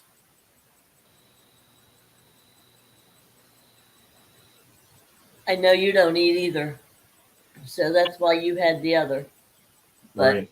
I had pork chops, rice, and beans.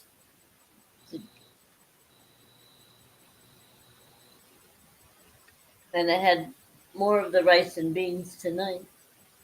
Butterflies, that has to be the world's oldest pork chop, the one in your freezer. Yeah, I know. I really need to get rid of it. It's in the little shelf in the door, and it's like every time I open the door, I look at it. I don't know why. I just don't throw it out. I don't know what I'm saving it for. In case you want to go fishing for catfish with it. Well, I was going to say, at this point, even the fish won't want it.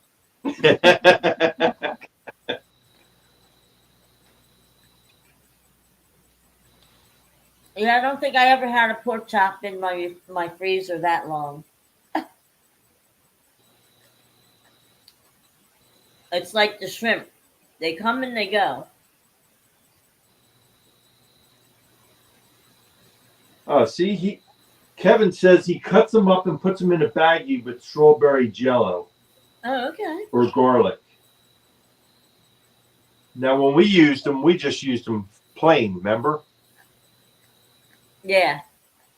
Yeah, I didn't season them or flavor them or anything. Well, maybe the one I have in the freezer, I can thaw it and flavor it and see if that works any better. Good morning, dog and I. Good morning, Curtis. Morning, Curtis. Welcome in. Or as Stan 2 says, the Gandhi.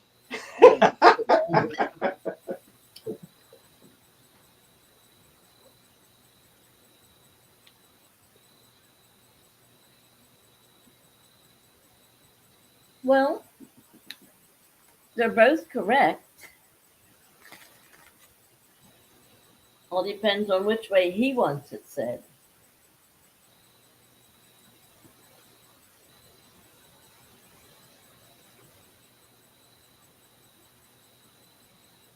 He said he came into seeing Skywalker and hearing pork chop talk.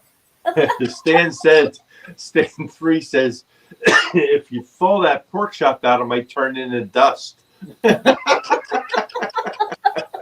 You might be right. Because it's been sitting in there so long. Right. Yeah, that's funny. I'll have to let you guys all know. If I go out next week, it's going with me. Put it on your rod then. Yep, we will.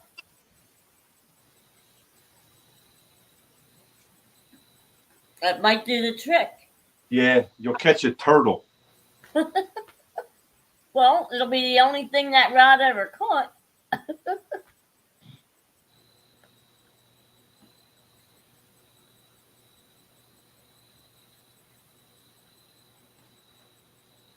Been traveling around all summer.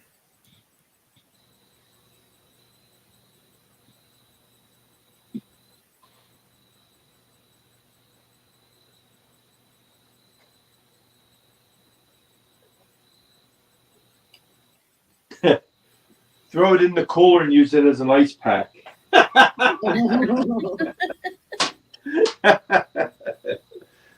That's funny. I don't care who you are. Yeah, eventually it'll turn to dust though.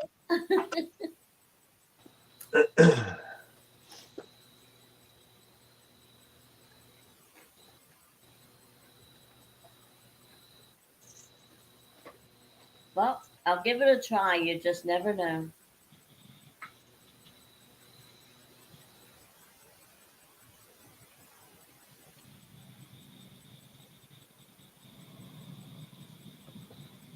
Oh my goodness, look at this. Now you have to use it as bait, Sunshine. I will put a crisp $100 bill that butterflies catches a bigger fish than Ed. With the pork chop? That's what he's saying. Skywalker, you could just send it to Ed Evans at 536 South Main Street, Hatfield, Pennsylvania. Because you lost, pal.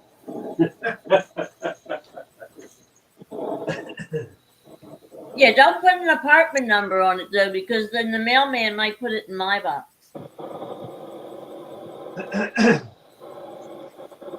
Oh, that's too funny. Well, like I said, next trip out, I'm going to take it.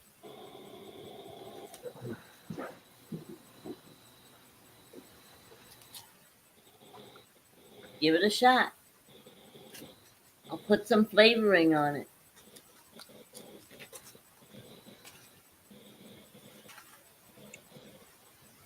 Put that some strawberry jello or something on it, like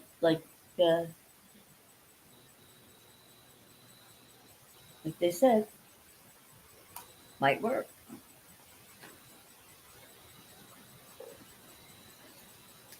Skywalker said, "You got it, Ed. The pork chop challenge."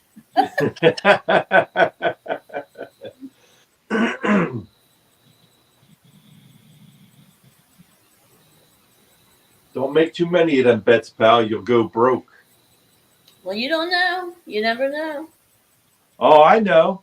I only caught turtles with it. I lost 2 good meals out of that. I gave up my pork chops for fishing, and all I got was turtles. You were just jealous that the turtles got him instead of you. Yeah, that's it. Mm-hmm. Well, that too, but still. At least he admitted it. Yeah.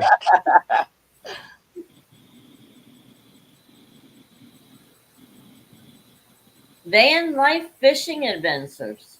Hello, guys. Happy fishing. Good morning. Welcome in. Good morning, Van Life.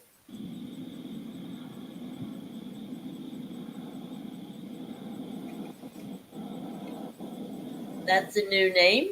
Where are you from?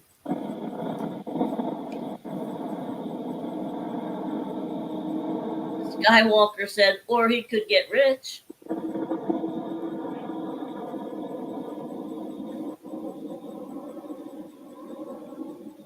The UK. Oh, okay. Well, welcome in.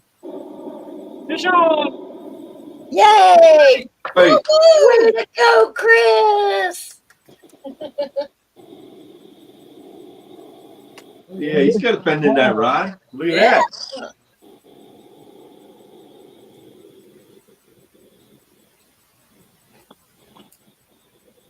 Get ready, everyone. Pay attention. We're going to guess the weight. Rhonda, you want to net this fish for Chris? Yeah, sure, right away. Jump right in there, Rhonda. You know, I could probably do a better job than Stan, too. Oh, sorry. Oh. Too late. It's already out. Oops.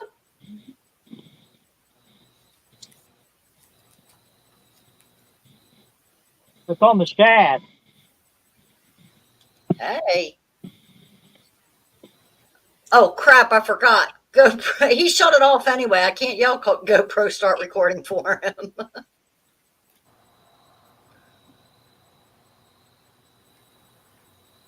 do believe it's the channel cat. Uh-oh. Channel cat. Yeah. All right. All you need is a flathead for a trifecta. Yeah.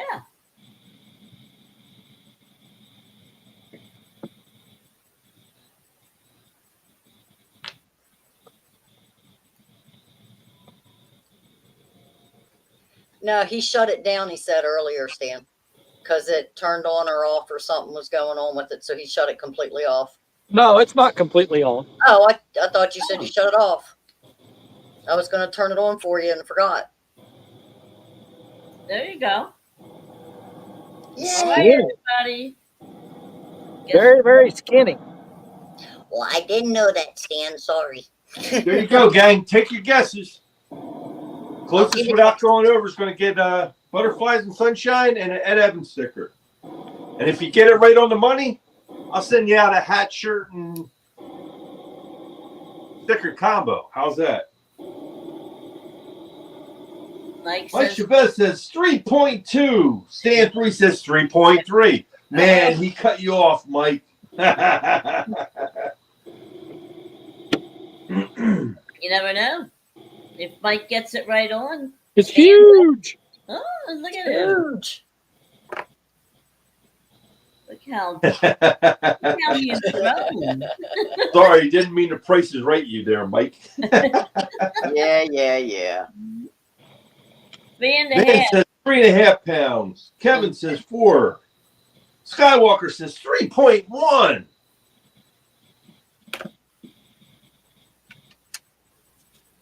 Boy, we are close. Yeah, we got a 3.1, 3.2, 3.3, 3.5, and a 4. Sounds like y'all are prices rating each other. Sounds like an auction. And 3.1 going once, 3.2 going once. We got a 3.3.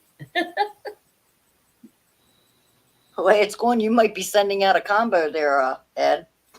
Yeah, looks that way, doesn't it? Yeah, it does. Now, what are Dan the Life wants to know, is it going in the frying pan? I should have used it for bait.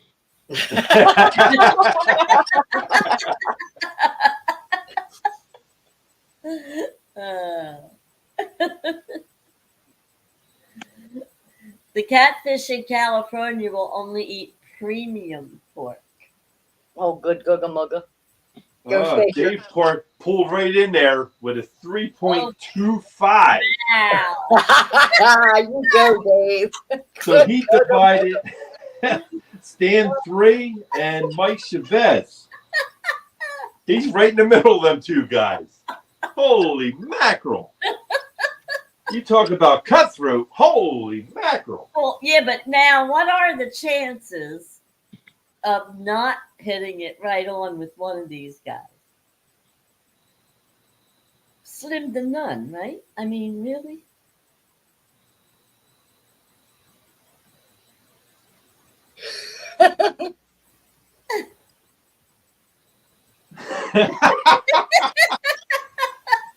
Rhonda puts 3.35. Come on, Dog and I, let's get your weight in there. The sad part is, watch this be the I couldn't stand. It was one of them. You're in here instigating me. Do you think I can be good now? Come on. Stan says Rhonda couldn't resist. It was one of them things. It's the truth. The sad Holy part is, mackerel. watch this be the closest I've ever been in any of my guesses. And the only reason I guessed it was just to place it somewhere in the middle up in that mess. Right. Ah, Okay. Troy got in there, 2.7. 2.7, all right. He heard Chris say he was going to use it for bait. That's what it is. There you go.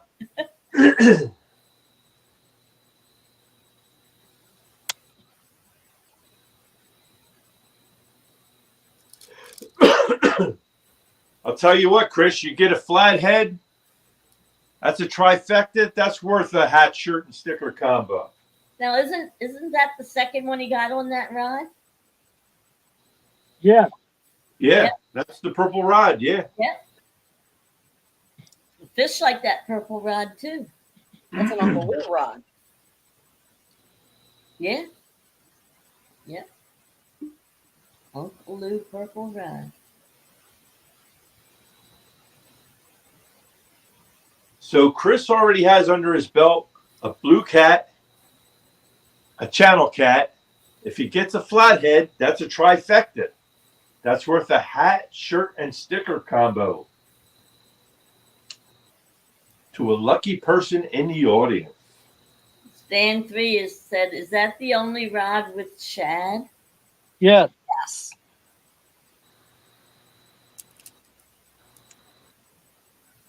Only because I didn't want to cut up a whole skipjack to bait one rod.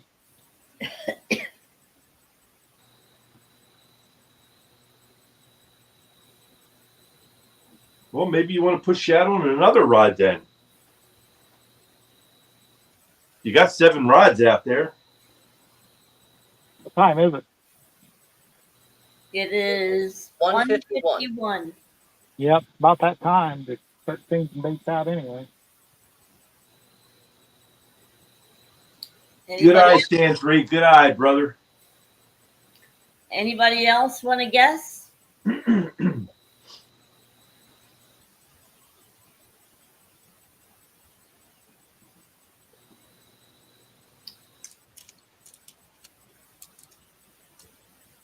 All right.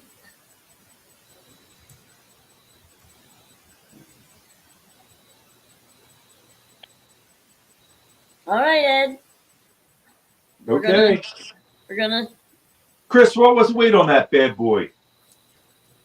3.55. 3.55. Oh my goodness. That means the 3.5 should have it. Yep, 3.5 is right on. We got a 3.35. We got a 3.5. Yeah, Van Life Fishing Adventures did 3.5. Oh, Yeah. I didn't hit that. Sorry, guys. And that's under without going over. Yep. What do you All right, Van, you just won yourself 2 stickers there, buddy. Butterflies and Sunshine and a Ed Evans sticker. Congratulations. Poor Mike. I was priced right out. Look at Kevin. He was there 4 pounds. He was just over. Mm-hmm.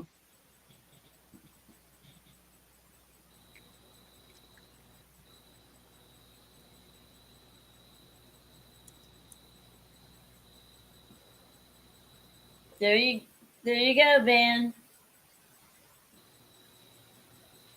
There's Ed Evans Gmail. Send us your address.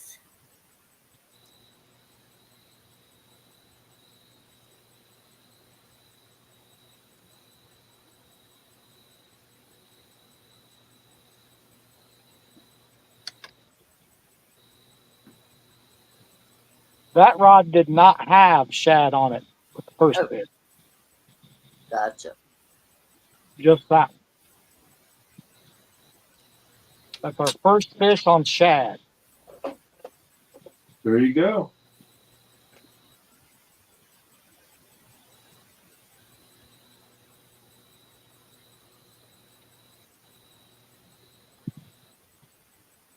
Well, now we're all hoping for a flathead, buddy. Get that trifecta. Then we send out a hat, shirt, and sticker combo to a lucky participant in chat. You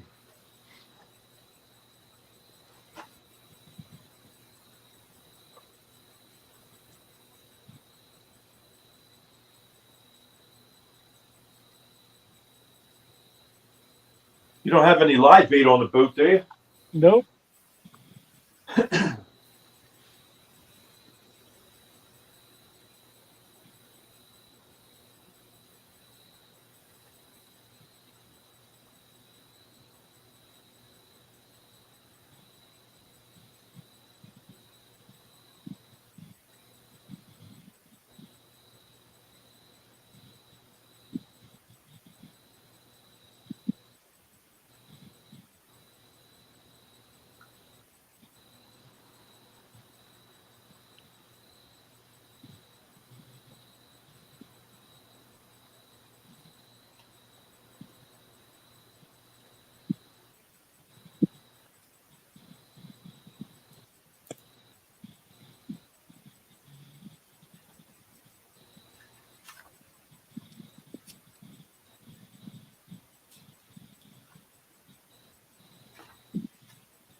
Mike Chavez says that hoodie has some character. My hoodie? Yes, Yeah, sir. your hoodie.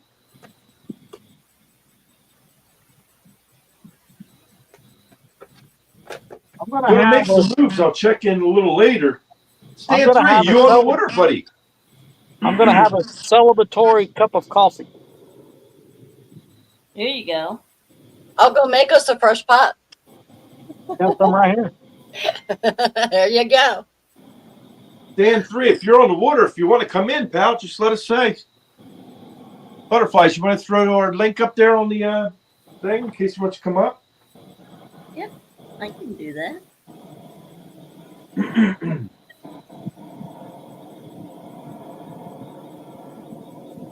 Yeah, apparently he's out there fishing.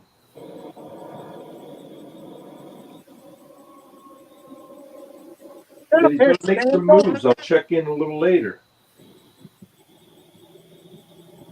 There you go, Stan. There you go, Stan. Feel like coming in, pal? So, last time I was on panel with Stan 3, I caught a solo cup. A red one, too. Aren't they all red? No. Oh, they come in different colors. Yeah, they Yeah. have blue. Blue and red are the only ones that I know of. There's yellow ones. Yeah.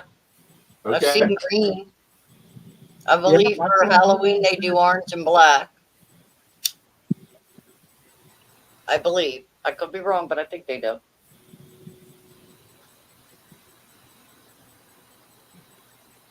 Dan Three's rolling on the floor laughing at your solo cup talk.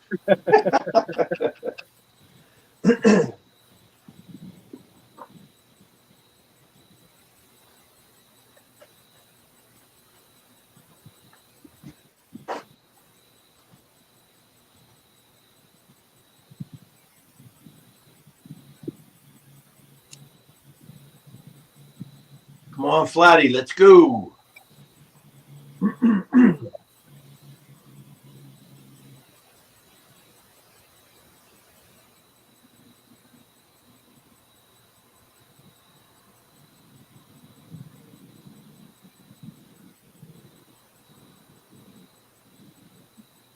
Ed, Yeah. can we go back and discuss the giveaway? What giveaway? Or not the, well, the guest giveaway?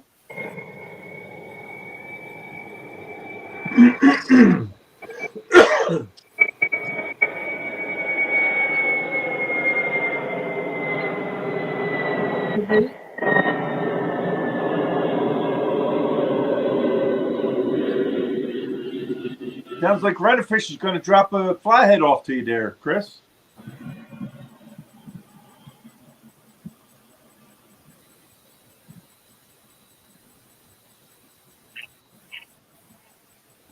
What giveaway are you talking about, Butterflies? I'm talking about the weight of the fish.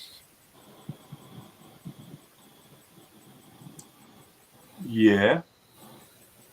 Okay, Van Life Fishing Adventures won that with a 3.5. Right. All right. Isn't 3.5 and 3.5 the same? He said it was 3.55, right? Yep, 3.55. So it's not dead on. Oh, but then it went over. No. He The He weight had of the 3.50. fish was That's 3.5. 3.5. It was 5 ounces over that. So it was 3.55. So he's still under, but he won. Right. But he didn't hit it right on the money. So it's no combo. Okay. Okay. Do you understand now? I gotcha. Okay. All right. I'm just making sure. Now, if he would have said 3.55, he would have hit it right on the head. Right. Okay.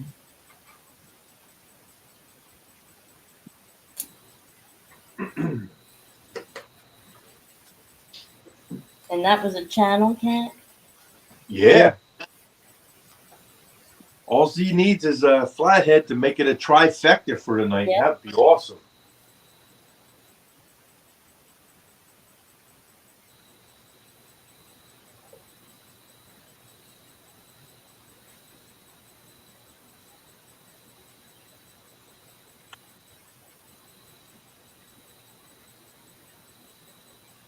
And if he does get a flathead, what we'll do, you'll have two opportunities to win in hat, shirt, and sticker combo. Because one's going to be given out automatically to everyone that puts in on the wheel. The other one will be if they guess it right on the money, then they'll get a combo. You know what I mean? So it's going to go both ways. Hey, But we'll Ed, definitely be giving one away. Van Life Fishing Adventure says they sent an email, so make sure you check it, dear. Okay. And make sure you pass the address on to me, dear. Okay. Anybody else? Skywalker, you got anything to say about that? I just wanted to remind him to open the email because I know sometimes he forgets. Yeah. Well, what was he saying about forgetting? What happens when you get old? Two Yep. things go. Your mind and I forget what the other one is. Yep. Well, one of them is you forget to open email. Yeah. Stan too forgets to hit send. Like last week, he forgot his cord. Yeah. And I know it's never going to happen again. That'll never happen again. Thank I'm you. telling you, the bet inside of me still wants to go $20. It happens again. Not going to happen. I bought 2 cords. So I got 3. So you'll move one to somewhere else, grab the third one, and then you'll go to look for it again, and it won't be there. So you'll be without a cord going and buying 2 more, so it never happens again. One will be in the truck. I know One's that. going to go into my bag with the big charger. And the other one's going to go in the box with the little charger that goes into my bag for my wading when I wade through the water. You have a sympathizer, Ed. Poor Ed. Kevin says, poor Ed. Hey, half century, how you doing? Hey, Half Cent, how are you? Welcome. Yo, 50 cents. What's going on, brother? Good morning. Yeah, Kevin, I get no respect.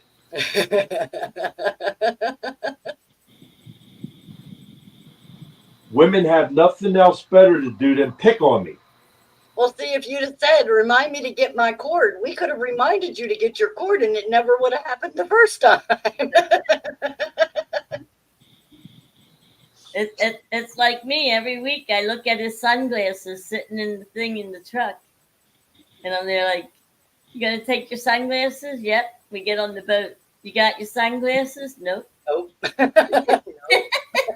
Well, you know what? I'm going to have to buy another pair of sunglasses because that pair of sunglasses is in my bag that I carry for carp fishing.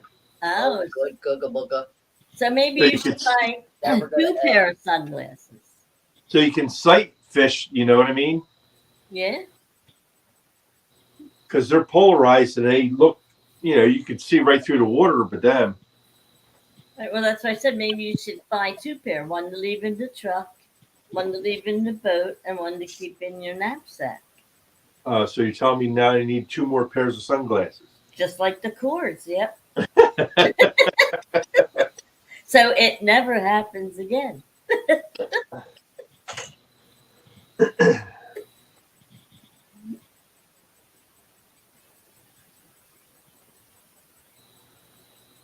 Yeah, Chris is making us a fishing show tonight. We've got Ed in his boathouse. Where are you, Ed? In the boathouse? He left us. We don't see I'm you. getting something. He Ah, left us. He okay. don't I'm like going us. to show the audience something that I've been playing with. Okay. I just bought this tool, which is a crimping tool. Okay. And what it does, it crimps these little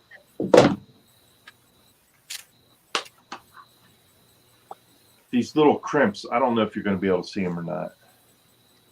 Anyway, they're for different size lines. Now, this is the first time me trying this since I got it. Because when I ordered this, they sent the tool, but they didn't send the crimps. The crimps, you need them for the tool. So I called Amazon back, and I said, look, I got the tool.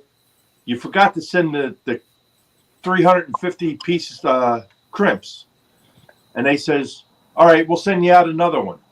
So they sent me another tool and the crimps, and I got a spare tool sitting upstairs that I'm probably just going to give away. But I'll show you what it does. And boy, does it do a nice job. Let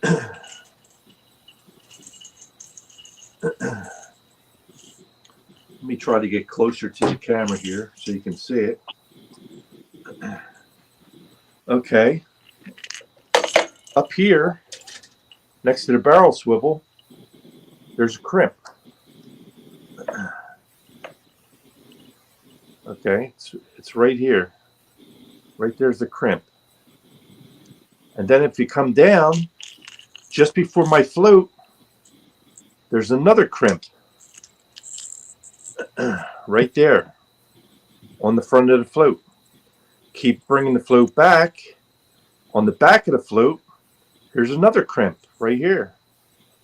And then it goes to the, let's see if I could get it, to my snelled hook. So that's a pretty neat idea. You know what I mean? It doesn't get all twisted up and wrapped up, and it's caught 3 fish already. This is a 100-pound mono here, but it's a thinner diameter. It's like 80-pound test, but it's 100-pound mono material. It's not fluorocarbon, but it's just regular mono material. But yeah, it does a really nice job, you know, on the crimps. And like I said, caught a few fish on it already, and they haven't pulled out, so it's working pretty good. Now, granted, on the knot, that's just a regular snell. But yeah, seems to work pretty good, so we'll see. I'm always into trying new things and spending money, of course. But now you can share that crimping tool with someone else. Well,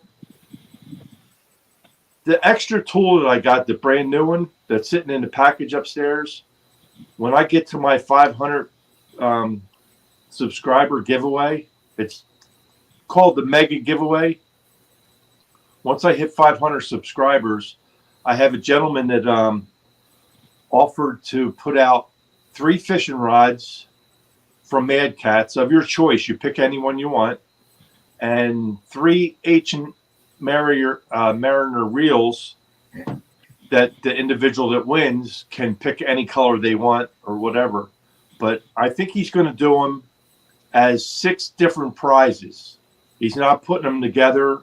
It's just going to be 3 rods, 3 reels, plus the stuff that I have, which I have like gift cards, crimping tool, you know, new stuff. I got some small flashlights that are, I forget what they call them, Tactic something. They're brand new in the boxes. They're never even open. I got one headlamp that you just wipe your hand past your head and the light comes on. You wipe it by again, it goes off.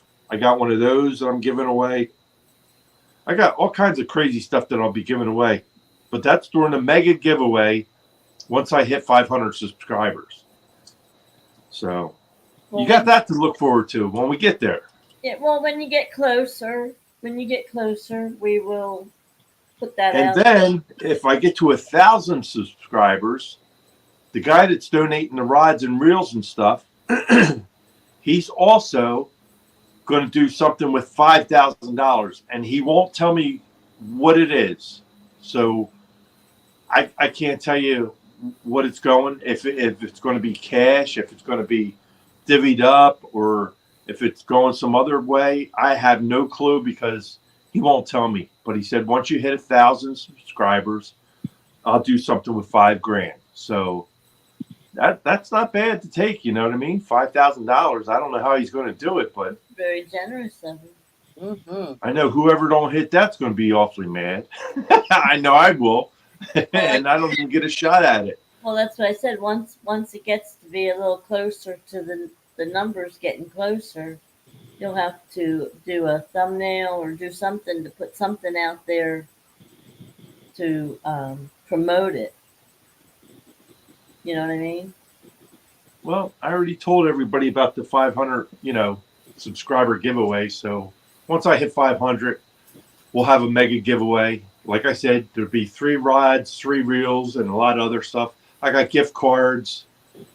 I got, like I said, I got tools, a couple of lights, another headlamp. I got different stuff. So yeah, it's going to be interesting. So we'll be playing with that. Put Chris back on there. I want to watch some fishing. Okay. Gladly. Telling you, demanding. Jeez. You missing nothing over here. Well, you never know. You already got 3 tonight, so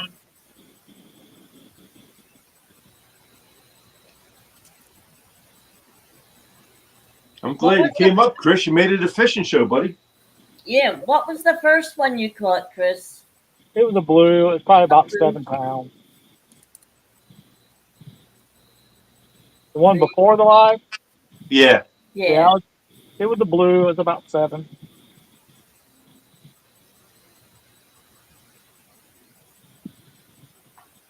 Now, how late do you stay out there, Chris? Oh, I mean, I like to try to stay till daylight, but I'm already kind of cold, so I don't know. A lot of misty fog blowing by me. It's making me wet. Mm-hmm. Yeah, it's probably the air temperature is cooler than the water temperature right now. Right.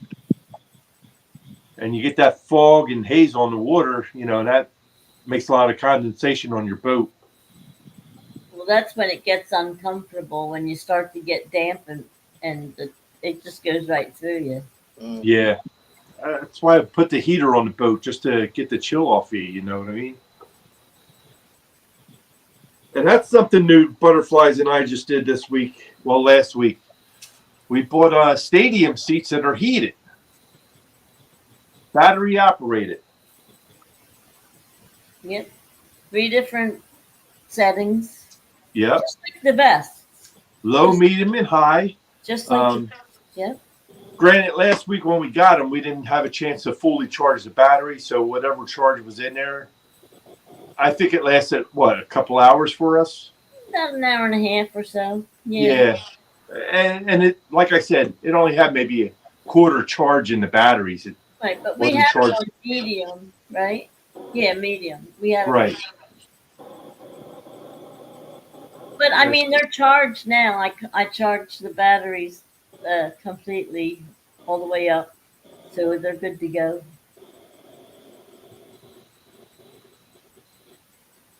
Good to go for the next trip. Yeah. Because we were looking for chairs. They sell the heated chairs, but they're all too high. Well, first we bought the heated vest. But yeah, that was last year. Yeah. They work nice. They work real nice. Mm-hmm. But you figure you won't need that now with these stadium seats because your back's already going to be heated from the seat. Right. So you really don't need the vest unless, it's super cold out.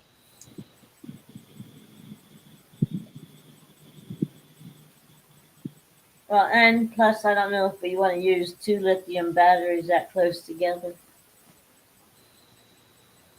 True. Sit on one and wear the other. Yeah, just think you fall in the water with the vest on, you get electrocuted. So Stop.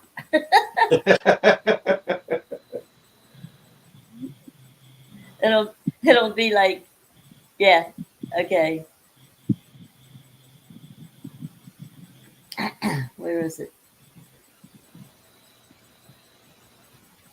It'll be like, look, Ed fell in the water.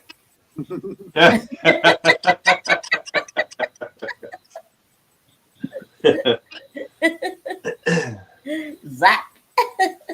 That picture was taken by Jeff Beal, who was out on the river at the same time as Ed, fishing across from each other.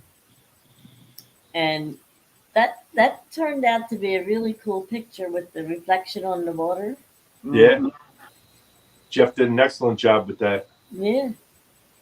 Yeah, I was casting into that brush pile behind me, and Jeff was right across the river and took a couple of pictures. And it really came out good, this one here.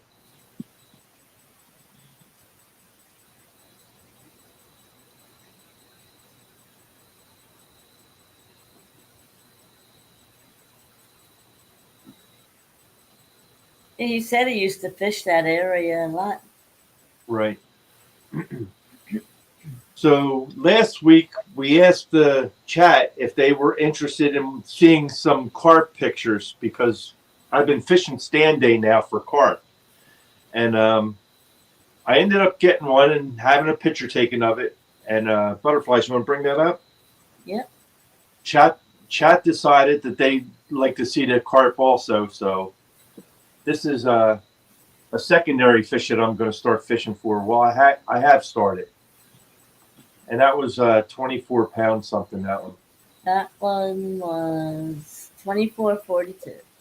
Yeah. But yeah, it's a different type of fishing, and I really enjoy it. You know what I mean? Especially for an old guy, you just sit on the bank and just watch the rods. And every now and then, like every hour, you might want to reel them in because you're using pack bait on there. And the pack bait actually attracts the carp. What catches the carp is not the pack bait, it's the hair jig that's on there.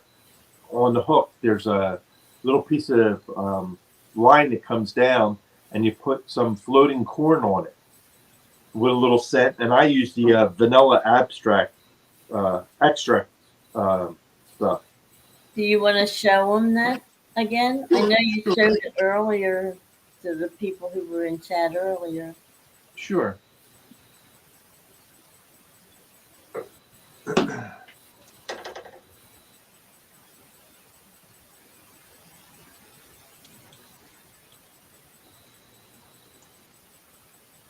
All right. These are the rods that I use for carp, and they have a simple reel on them. It's a 4000 series by Penn. These are the Force 5s, or the new ones. The 2 is an earlier model, but it's the same exact reel. And what I use method feeders, which this is a method feeder, and this slides up and down the line. So this just slides up and down on the line. And this is, of course, my bead stop right here. So it can't go any further than that. And then you have your hook. And your hook, which is right here. Let's see if I can put my hand behind it. Nope, not gonna do it. There it goes. All right, there's the hook. And then you have this little hair rake down here. And these are floating pieces of corn.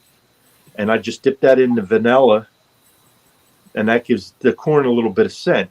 So you put your pack bait on this, which is the method feeder. So you just put all your pack bait on here, and you cast it out. And then when they take it, they can't feel that line because it just slides right through so easy. But yeah, it's pretty neat. I enjoy doing it. It's fun for the older guys that just like to sit there and not have to work too hard. But what I use is for my pack bait, I use Good night, Kevin. Sleep well. panko breadcrumbs, which I've been getting these at like BJ's wholesale club, because you get the big containers of them. Because when I make it, I use one big container of this, and then I use one big can of whole corn, sweet corn, and this is the big can. This is the little can, and this is how many ounces? This is 29 ounces here. And the panko? That is 25 ounces, which is 1 pound, 9 ounces. This is. And then I throw in a can of this cream style corn, and that gives it a lot more flavor when you start mixing it up. And what's that, 12 ounces? This one is 14.75 ounces. And then I put 6 ounces, this is a family pack, of strawberry jello in there. Then you mix it all up. And then it comes into a nice little ball when you squeeze it together around your method feeder. And then you just cast it out, and it will slowly break away, and the fish, they come and they're just nibbling on all the corn that's laying there and the pack bait. And once they hit your floating, which only floats up a little bit off the bottom, when they suck that in and they start moving, well, they don't even have the hook yet. When they feel resistance, that's when they take off, and then the hook sticks them in the face by itself. They pretty much hook themselves, basically.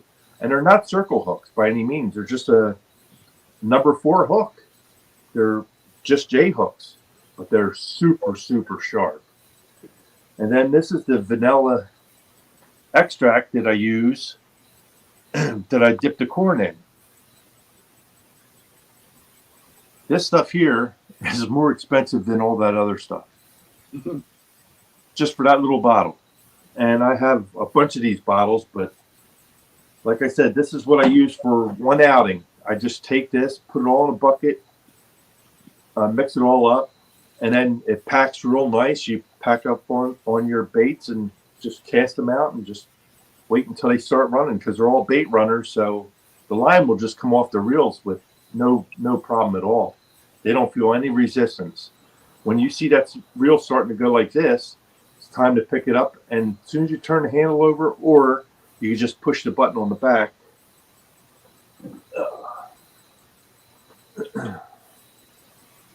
On these reels, here's your button right here on the back. You pull it back, and this line can just come off the reel nice and easy. You'll see the reel spinning like that. Well, they don't even feel that. It's so light. And you either have to push this up, or you just turn the handle and it clicks right in. But it is really neat. And like I was saying earlier, if I don't have to cross the river, I have a rod holder that holds 3 rods, and it's got bio alarms on it. So you'll hear it beep, beep, beep, beep, beep, beep as they're taking line, which is really neat, because you can do this at nighttime and just sit there and wait for that sound. But when I'm fishing during the day and I'm crossing a river, I have a knapsack on, well, a backpack, which is right here, has all my stuff in it for carp fishing. This always goes with me whether I'm crossing a river or not. If I'm not crossing a river, that means I don't need my chest waders on. But usually I have my chest waders on, this, and I can't use the other holder because it's too much to carry across the river. So I have these little pole holders here that work really well. I have the ones Matter of fact, that's great.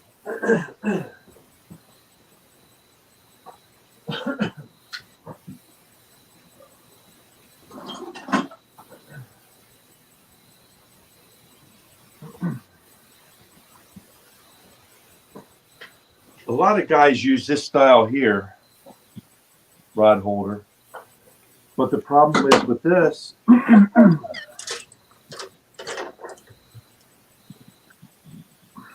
the butt of my rod has this cork thing on it. It doesn't fit in there. So I can't use these. But these work really well. They slide right in, set your rod up, you have no problem. So these were pretty nice. I got them from Amazon. They came in 4 in a pack.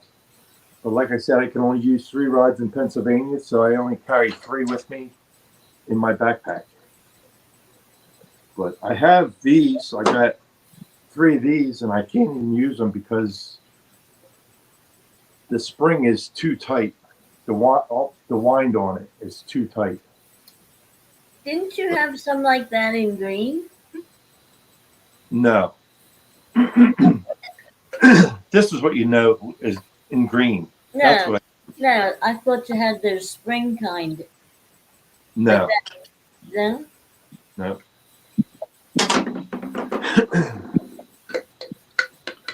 But yeah, I enjoy it. It's a lot of fun. I want butterflies to get out there and catch a carp. Then she'll know what a fish does when it runs, because they don't stop. They just keep running.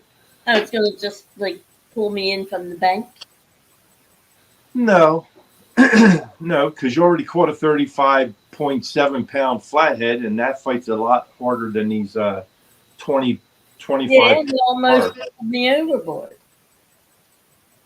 Yeah, it almost did, but it didn't, because you held on to the rod and the drag was set perfect. So, I'll give it a try. but As I long as think I you'll don't have enjoy to this. cross the river in waders.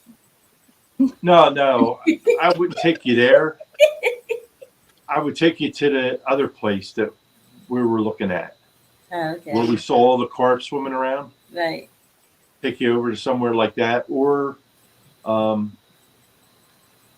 Peace Valley Park, Lake Alina, or we could go to Green Lane, or we could do the Schuylkill River up there in Phoenixville by the park. Mm-hmm. There's a lot of different places we can go to play for carp, you know what I mean? But that would be after the water temperature gets below 50. Right. Because then we're done flathead fishing and we'll just concentrate on carp fishing. But Because it's carp also fishing, you can do all winter long. You just have to find where the holes are. And Mike pretty much Chavez know where said, to go. Mike Chavez said, "All right, my eyes are slamming shut. I'll see you all next time. Night all." All right, Mike. Have a good one, buddy. Right. Like I said, I'll give it a shot. And and the good thing is it's in the daytime, so I don't have to. It's not, even if it's cooler, it's not wet and damp like at night. Like Actually, what I found, now I'm no expert because I just started, but what I find is overcast days or overhang with a lot of shade, that is actually the best time for carp fishing, because the carp don't like the real hot days. The sun beating on them, they don't like that. But if you can find some shade, you'll find a bunch of them. And especially if you find a mulberry bush that's hanging over a lake or whatever, fish under it. And even put mulberries on your hooks, because they're there because of that mulberry bush, believe me. Mm-hmm. They like mulberries. okay, Bring Chris back up on full screen. I want to watch some fishing. okay. I have never caught a carp when I was targeting it. However, I was white perch fishing back in the day when Conowingo had before they had the fish steps and the fisherman's pier, when you had to use the rocks to actually white perch fish. Right. and I was white perch fishing, and apparently I felt the hit, or what I thought was a hit, so I, hooked back on it, and it took off, and I'm like playing with a Zebco 202. I'm white perch fishing. Those little tiny rods. It was my nephew's rod. I would use it. And I hooked into a 22-pound carp in the tail fin of Conowingo Dam while the water was running. And that was the last day for that Zebco 202. I had to, say goodbye to it. It stripped every gear in that pole or in that reel out. Yeah, I had to get 2 new pens because the reels that I had, I stripped the gears out on them while carp fishing by snapping turtles. Yeah. Snapping turtles just ripped the gears out of these 2 reels, but they're junk. They ruined They one came of your from- method feeders too, didn't they? Yeah, well, they just crushed the cages. Ow. 'Cause I had a different kind. When you're fishing a river that's got a current, Yeah. you need some kind of weight method feeder. Gotcha. When you're fishing a lake or a pond, you only need like the cages. You don't need a lot of weight, maybe ½ ounce max, because Right. your pack bait put on there, that's going to give you enough weight to cast your line out. Yeah. But yeah, I enjoy it. It's a lot of fun. So yeah, it'll give me something to do in the off season when the water gets below 50. But then when the water freezes, then I could get my ice fishing in. And Now, really I enjoy know that. I know that you primarily flathead fish, which means you use live baits 99.9% of the time. Exactly. Yep. But have you thought about trying to fish with any of the carp that you're catching and using that as bait? It's illegal in Pennsylvania to use Oh, okay. open carp for bait. Gotcha. Did not They're know. allowed to shoot them with the bow and arrows, but we're See, not that allowed makes to no cut them sense. up and use them for bait. Don't get me started. Don't get me Even if they kill it and Pennsylvania's leave got it, some weird laws. right, Ed? What's that? Even if they kill it and leave it, you can't cut it up for bait. Exactly. Yeah, see, that makes no sense. No, it doesn't. yeah, none at all. But Jody's that's Pennsylvania for you. saying hi. Good morning, Jody. Jody. Good morning, Jody. Good morning, Mima.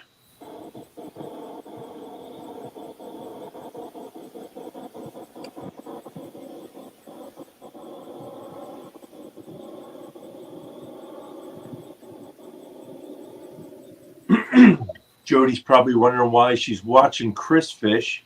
Yeah, Because Ed's in the boathouse. Ed's in the boathouse.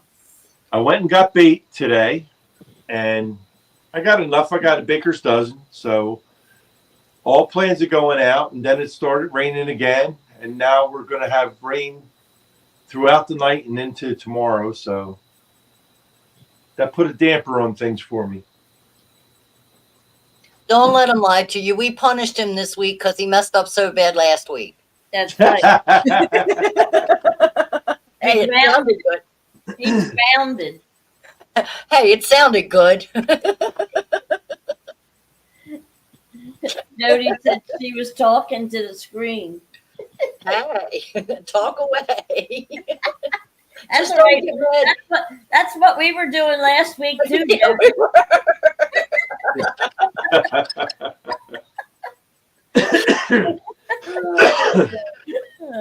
Jody, do you need the link? Would you like to join us on panel? I will gladly send you the Come link. on in, Jody. Come on That up. way you won't talk to the screen. You can actually talk to us. Join the nonsense. We're all watching. We're all watching Chris fish. We're waiting for Chris to get a flathead so he gets his trifecta and we can give out a shirt, hat, and sticker giveaway. Now, if that happens, Ed, are we going to spin the wheel for that? Like I said earlier, if he gets a flathead, we're going to weigh it. They're going to take the guesses on the weight. If they get it right on the money, they're going to get a shirt, hat, and sticker combo. Right, but for The other one goes on the wheel Okay. everybody that puts in for it, and they have the opportunity to win a hat, shirt, and sticker combo. There you go. So they got 2 chances if he brings in a flathead. Again, Chris, no pressure. None No pressure, whatsoever. buddy. I don't feel any pressure. It's like, I mean, the poor guy's only been up since 4 o'clock this morning. Yeah. You know, well, 4 Exactly. o'clock yesterday morning. Right. it's not like all eyes aren't on Chris. Yeah, you know. Poor guy. He can handle it. He's got But it. he's got 7 rods in the water, so he's got good chance of trying to catch a flathead anyway. He's all Got cool. fresh bait. It's like as if we're not even here. I don't blame him. I'd ignore me too.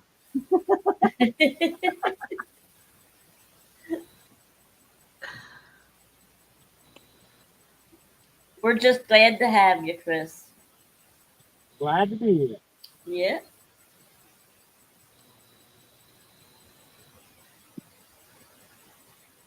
Unless we've took the goldfish bowl out, Ed wouldn't have been fishing tonight. Well, you could have fished over at his bait tank. I was going to say, couldn't he fish at the bait tank? Let's see if you're talented enough to catch the same fish twice. I think that bait would be upset if I caught him again.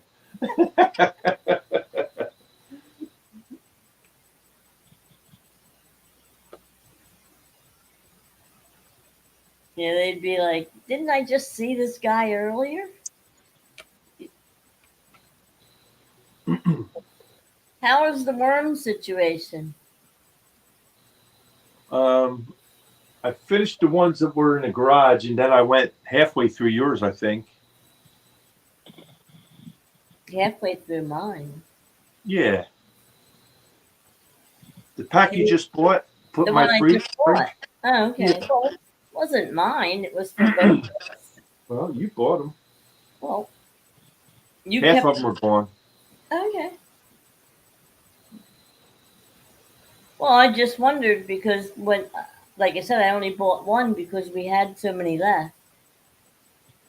But the next time I go over there, if we need any, I'll just pick them up if they have them.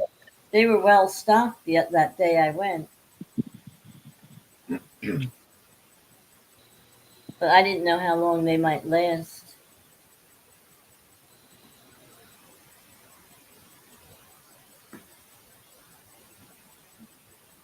If it wasn't going to rain tomorrow, I would go out and fish for carp. But means it's going to rain on and off all day. I'm not going out there and getting all soaking wet. That's what they're saying, unless they changed it again. Like I said, it changes by the hour.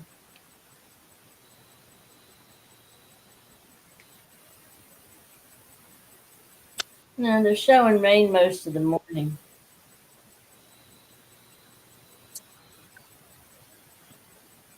Good morning. Who has joined us? Good morning, Mima. Here she is. Good Welcome. morning. Good Getting morning. ready for work? No, I'm up early.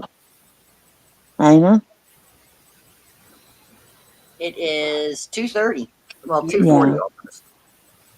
I've been waking up since 12 or 11 or 12 trying to figure out what I was doing. I took extra medicine to sleep good, and then I didn't sleep good. I woke up. So now I just am drowsy and I can't sleep. That's not good. Yep. I thought when I went on this low carb, I would just sleep all the time, but nope. I sleep less. Go figure, right? Do what? I said, go figure, right? I know. Any fishes tonight? Chris got 3 so far. That's good. You got two blues and a channel. We're waiting for him to get a catfish. A flathead Yep. So you get for the a trifecta. trifecta. Trifecta. Yep. Yep. And if he does that, we'll be giving away shirt, hat, and sticker combo. That's cool.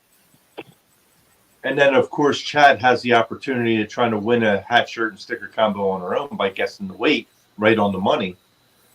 And if they don't, then they just get stickers to the closest without going over. Hmm. Are you changing out the baits now, Chris? Yep. Are you going to use the same baits, or are you switching up?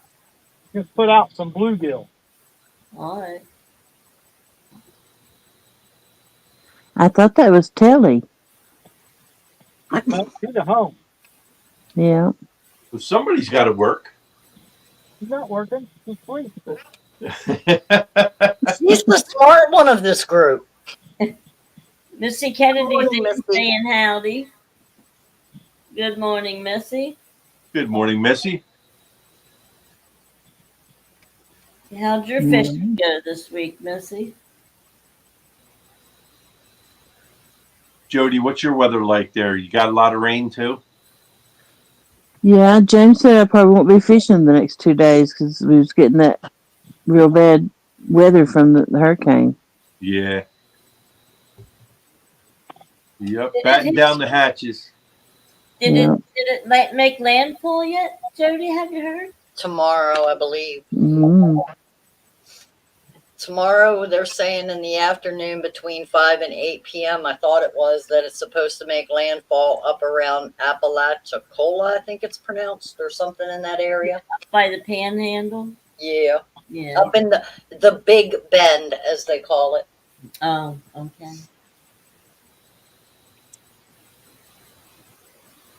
I don't know if the Weather Channel's still running it or if they've switched over to their night programming yet.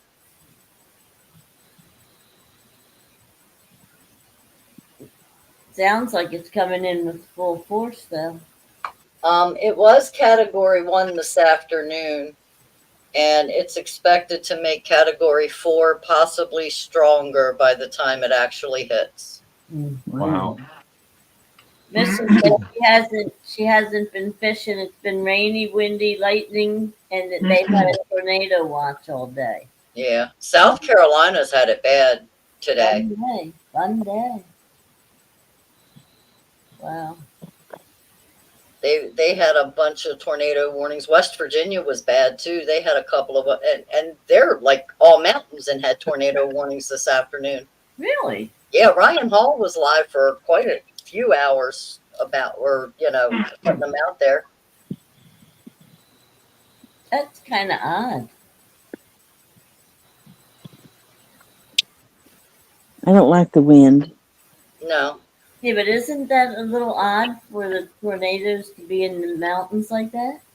I thought it was, but apparently it's not all that unheard of, I guess. The valleys and whatnot still get them.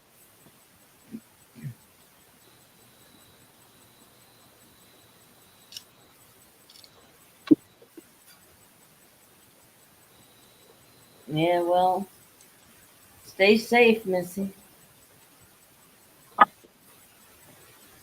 The biggest problem everybody's going to start having soon is the storm surge, because they're talking up to 20 foot of storm surge on the coast of Florida. Well, I know they started evacuation yesterday already. Oh, yeah. And that was before they changed it. Yesterday, when they started ordering evacuations, it was only supposed to be like 10 to 12 foot surge expected. Today, they changed it to 15 to 18. Oh, wow. Big difference. See, yeah, it was the West Virginia peeps. There was like 2 or 3 that I heard before I turned the station.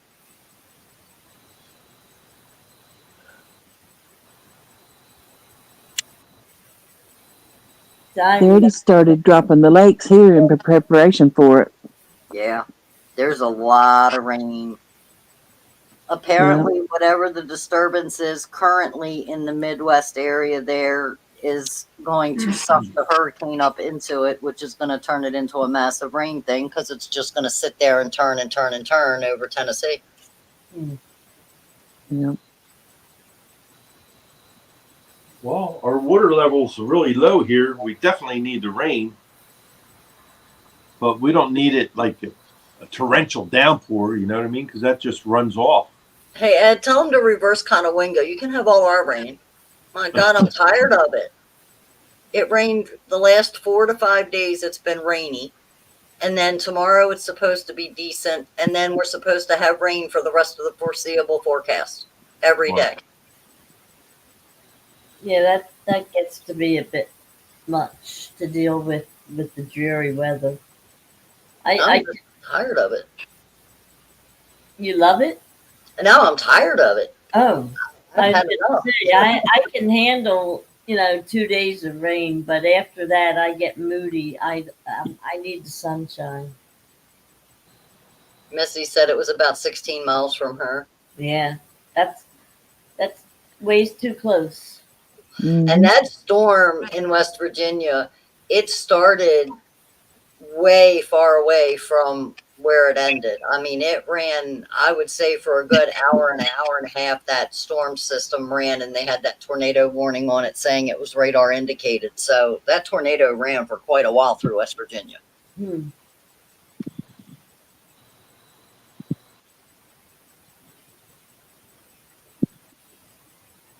Yeah, I mean, as much as I like the warm weather climates, that's one of the drawbacks. Mm-hmm.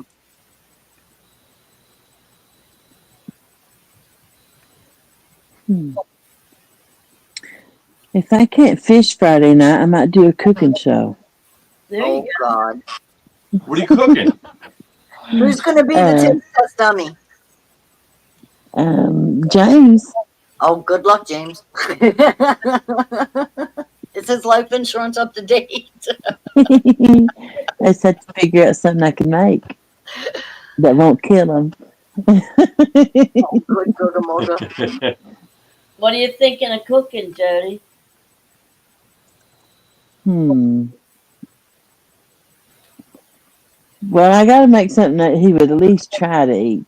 I wonder if I could pull off meatloaf. You don't Just boil don't boil that, the right? hamburger. You don't even make the burger, you just patty it up, don't you, into a loaf? Right. Yeah. Just you do that raw. You don't boil it first. Yeah. Yeah. I still don't understand how you boil hamburgers. You put it in the water. I get that part. I just don't understand how they don't fall apart when you're boiling. They don't. Well, somebody, I don't remember who it was, but that one night when we were talking about the boiled hamburgers, somebody came in and said that they also boil hamburgers and that they're really good. Okay, let me say this. I have never, until, maybe 12 years ago, my husband come out of the bedroom, went in the refrigerator, got a hamburger patty out. It had already been cooked. It was left over from dinner. And he put a pot of water on the stove and he plopped it in the water and he turned it on and he started to boil. And I looked at him and I said, "What are you doing?" He says, "I'm reheating my hamburger." I said, "Well, why didn't you just fry it or put it in the air fryer?" He says, "If I boil it to reheat it, the juices stay in it." Yeah, they're really soggy. I guess. So I've never seen it done from raw, boiling raw, but my husband will use boiling as a method to reheat a burger that has already been cooked. Mrs. Kennedy said she used to boil hers when she was dieting. Is that because it would boil the flavor out so you didn't want no more? Well, I guess it boiled the fat. Yeah, I guess not. I think they're delicious. I'm just teasing. Little Miss Rhonda. Well, it's Right, like, to each their own. I'm not against it. I've just never, done it. well, it's like, some people like the hot dogs at the stadiums. And even though they're not necessarily boiled or steamed, but it's the same concept. They're cooked in the water. Now, see, I deep fry So, my hot dogs. I mean, I'm not a fan, but some people really like it. Did you hear me, Linda? What's that? I deep fry my hot dogs. Somebody else I know. Who the heck is it? Deep fries or hot dogs? And if I don't feel like doing it myself at home, I'll go down to Annie's Hot Dogs down here in Glen Burnie, and they sell them deep fried too. Yeah, I have heard of deep fried hot dogs, and they're supposed to be really good. And I can believe that. 'Cause I like mine on the grill, but I like them charred. Oh no, I like them burnt. With I mean, like there's like a pinky finger length of pink left, and the rest is black. yeah, I'll eat 'em yeah. off the grill. I like the black crust on it. So Yep. that's what I'm saying by charred. Oh no, mine are burnt. They're not charred. But they're like Way beyond that. real crispy. Yep, I love them like that. I like that. Yeah. But if I'm cooking them at home and I don't have access to the grill, or I can't do grilling at that time, it's deep fried, or I just don't eat hot dogs. Yeah, I don't make too many hot dogs in the house. Mm-mm. On occasion, if I get hungry for them and it's weird, like the weather's weird or something, but I prefer them on the grill. Yeah. Well, I don't know, Jody. We were talking about pork chops earlier. That might be something that James might like to eat. I like pork chops. They're easy to make. Yeah. Yeah, you just season them up a little bit, and And they're low carb. yeah. Yeah. And I can make green beans. Yeah. Now you got your cooking show. I'd rather have broccoli and cheese, but I don't want that with pork chops.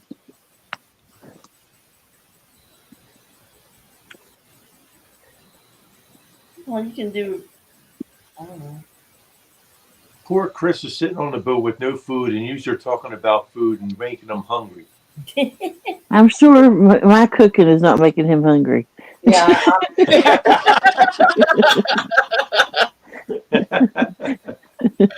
Misty said you can boil those too, Jody. Mhm. Boil the I've pork. done it before with taters. That's a waste of a good pork chop. Why? It's just I didn't have neck bones, but I had pork chops, so I put them on top of taters. I mean, well, like Oh my God! I should make him neck bones. I like ham, but Make what? Neck bones. What's the next bone? It's a hog neck bone. Oh my gosh.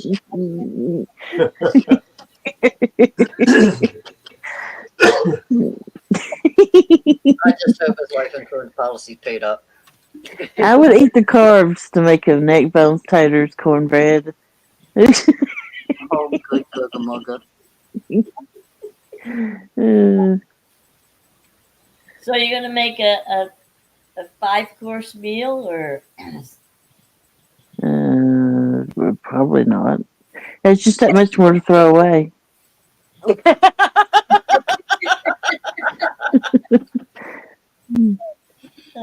Oh my Mrs. god. said she likes her bacon burnt like that. I like my bacon crispy too. Yeah, I like my bacon crispy. See, he even has he has different stuff than I do, like mayonnaise and stuff. So of You don't course like I don't. I like my mayonnaise, but I don't like his mayonnaise. What do you use? Miracle Whip? JFG. And what does he use? And Hellman's, I think. Yeah. That's the only mayonnaise out there is Hellman's No, Yeah. in my book. Dukes all day long. No, see, I can't. It makes a difference in how your food tastes. The Dukes different have no mayonnaise you sugar use. I don't know what it is about Dukes. I can't. I don't know. No sugar in Duke. Maybe that's my problem. I don't even know if they sell Dukes up here. I don't know that I have. They do here in Maryland, so they may. I have to. Well, I probably never looked for it because I'm a Hellman's person too. See, me too. But I don't know. Might be worth a try. My mom and when I was young used to keep Miracle Whip in the refrigerator, and I can't do that either. That's not mayonnaise. That's just nasty. Salad dressing. It's nasty. It says it right on the bottle. It's salad dressing. I don't care what it is. It's nasty. I don't think I ever had it. I don't want it on my sandwich. I don't want it on my salad. I don't want it in my potato macaroni. I don't want it in nothing. It's nasty. You know what makes a good macaroni salad? Coleslaw dressing. Yes, I've done that. Yeah. I can't make coleslaw though. You can't make coleslaw? No, the dressing don't never come out right.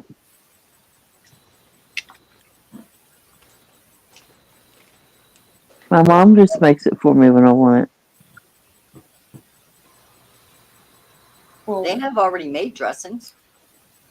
yeah, It's nothing like hers, though. Yeah, no, it'll never be like Mom's. Well, no. Yeah, if it ain't if the coleslaw ain't perfect, I don't want it. I gotcha. I'll throw it away. Like when you get it as a side and something. If it don't taste just the way I like it, I don't even eat it. Yeah. I really don't eat that much. I never, I eat like half of the meal when I get it, if that much of it. That's like me. That might be why James don't take me out to eat that much. Well, if I go out to eat, I usually bring 2/3 of it home Yeah. and end up throwing 1/3 of it out anyway. Mhm. Yep. I have someone named Itty Bitty Kitty Committee. Nothing gets thrown away around here. Well, that's one good thing about having a big young male around. They'll eat plenty of stuff. Oh gosh.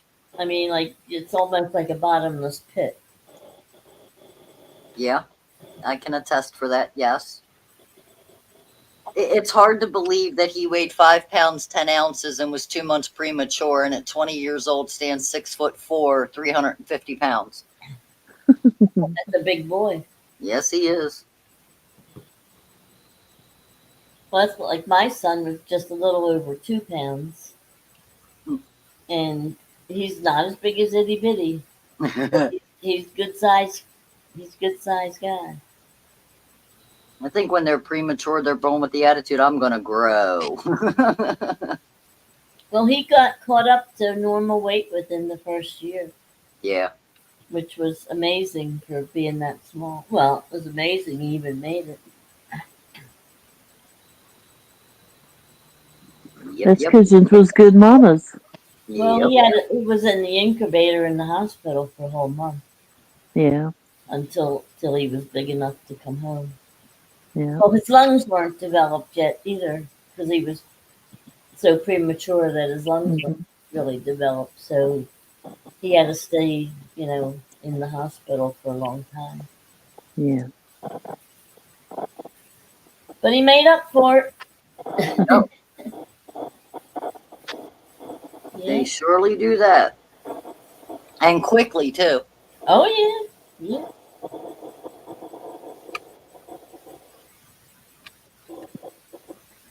And he's another one that pretty much eats anything in sight and plenty of it.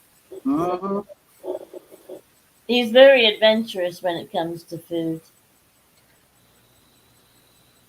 Yes, Ed? I didn't say nothing. Well, you put yourself full screen. No, Chris, I did. lost Chris. There he is. Hold on. Oh, okay.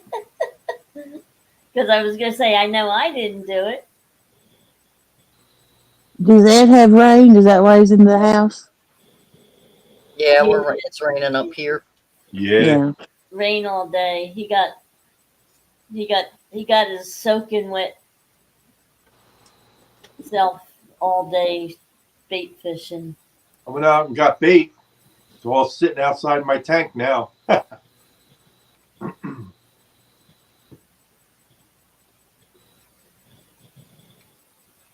Should have went fishing in the bait tank. Yeah. I guess that would have been the last resort if Chris wouldn't have come up to fish. No, because I'm not going to stand out there in the rain anyway. I was going to say he'd still been out in the rain. I feel like it's raining here. I'm so wet. Yeah, that dew, that mist is terrible. Mm-hmm. I don't know if you guys can see it. No, No.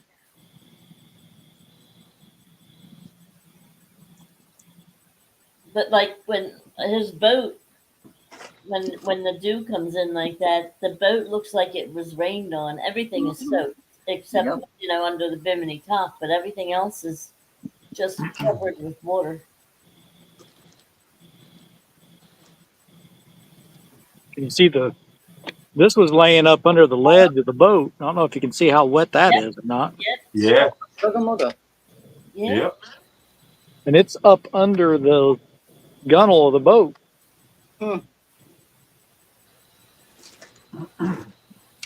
It does make it uncomfortable.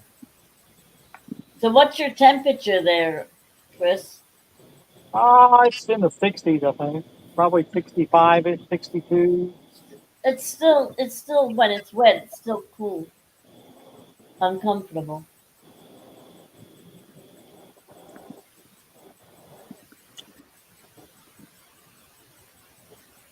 Oh, there's a barge. Barge bite. There you go. Come on, Flatty. I didn't even see that barge coming. Oh boy.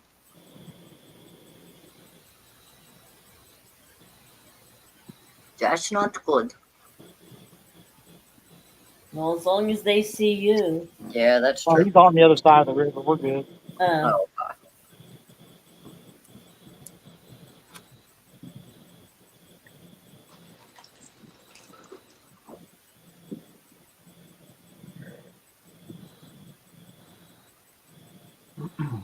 I think I'm going to jump down and try to take a nap. All right, girlie. Sleep well. All I right. can get an hour in if I can go to sleep. All right. Well, thanks for coming in. And if you can't take your nap, you're welcome to come back. All righty. Good luck, All right, Chris. Jody. All Have a right. good one. Here. Good night. Bye. Stay Good safe, night. Jody. All right. Bye-bye. Bye-bye.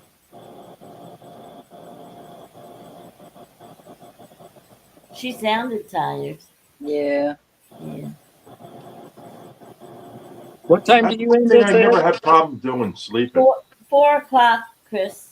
4 o'clock? Yeah. We got another 56 minutes to go. You ready to call tonight? I think I can make it till 4. Okay. Sounds Chris good. is a trooper. Yeah. Or an addict, whichever way you want to look at it.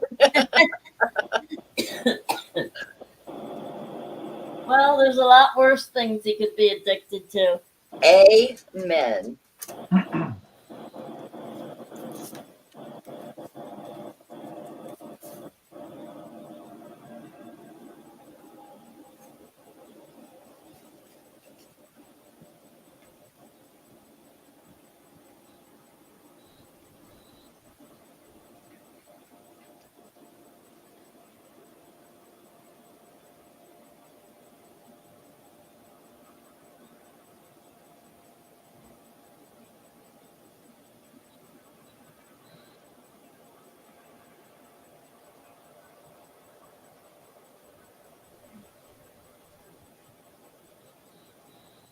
Rhonda, when you send that package to Brandon, Yep. don't be too alarmed if you don't hear from them that they didn't get it for a while. Okay. They live pretty far out there, Okay. and sometimes a package takes forever. Well, I usually send it 2-day priority, so they shouldn't get it, or they should get it right away. Yeah, in that case, Well, because of it being food, right. I don't like it being in the mail that long. You know what I mean? Well, your hot sauce isn't going to go bad. No, I know it's in canned jars, but it's just, I don't know. It's me and my weirdness. Well, I mean, especially because of the nature of what it is. Yeah. With all the acid and everything in it, that's going to be around for a while and safe to eat. Yep. Well, it's Yeah. been pressure canned, so it's, shelf stable at room temperature for up to 18 months. Right. And then once it's opened, it says you got 3 months. I use it until it just doesn't look good or smell good. So I don't time it. If it lasts that long. It doesn't last in the refrigerator long enough to go bad, basically. Well, that's what I mean. It's like you use it up that fast. Yeah.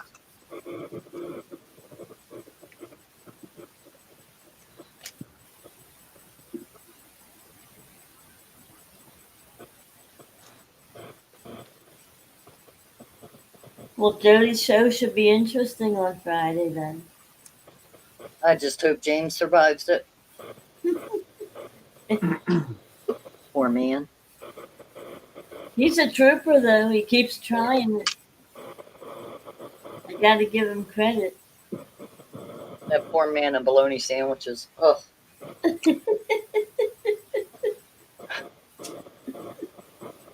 And he ate it. That poor man. But she served it knowing that it was already out of date. Mm-hmm. So, poor James. I mean, I always check dates when I buy stuff. Yeah. I'm telling you, you have to anymore. Well, oh yeah, you really do. It used to be that, you could trust more being done by employees and whatnot, but I can tell you for a fact, rotation does not happen. No. And unfortunately, I know someone who actually worked in the seafood, not Ed, but somebody who worked in the seafood department at one of the stores up here. And they were telling me that when stuff was, like in that case, you're only supposed to leave it in the case for so long and then discard it. Right. Well, they were told to take the label off and put a new label on for a later date and use it anyway. No, that's just wrong. And the person, of course, no longer works there. But they said to me, don't buy the seafood there. And I said, well, I don't anyway, because more than once I went into that store and before I even got to close to the seafood counter, it smelled like fish. Yeah. And that tells you right there something ain't right. Yep. So, like I said, I never buy seafood at that place. And I'm sure they haven't changed their policy. They just get rid of the people that balk at the policy. Yep. They find a way. Yep. That's all right, because I would do the same thing. I wouldn't put the public at risk. Nope. Especially, like seafood poisoning.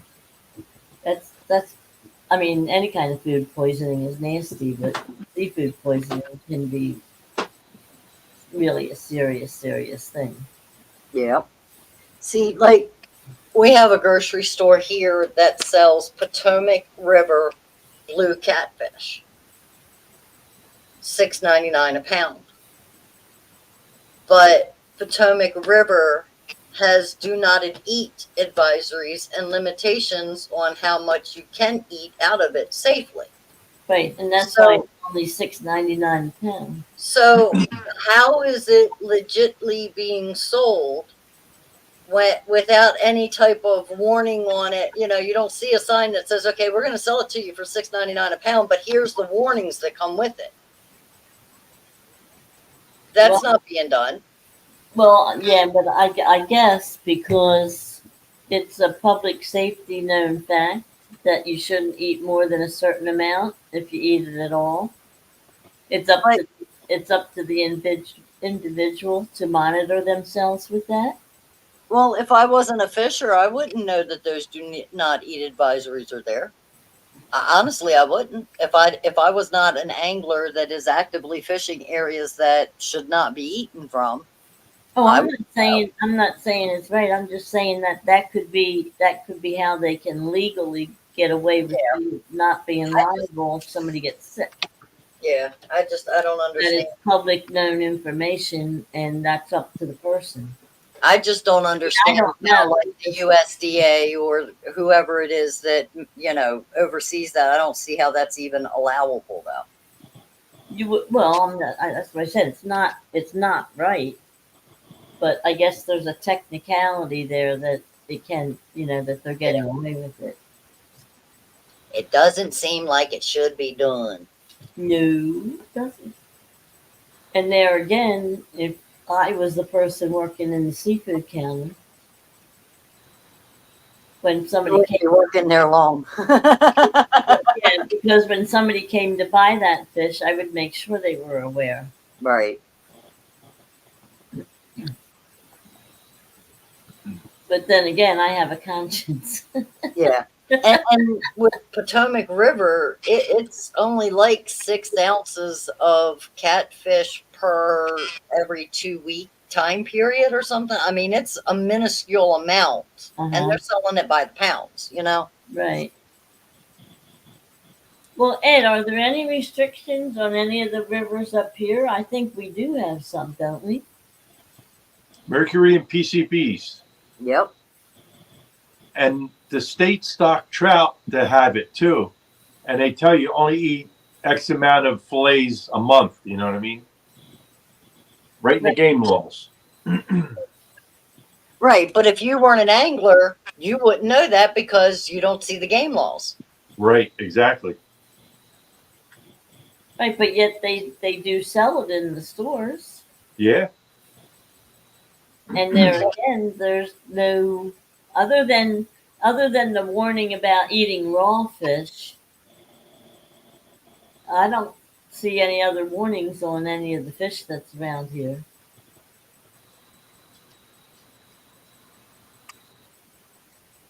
So, like I said, there again, they're using the same technical thing that Maryland uses. That it's up to the buyer. I don't, like Buyer beware.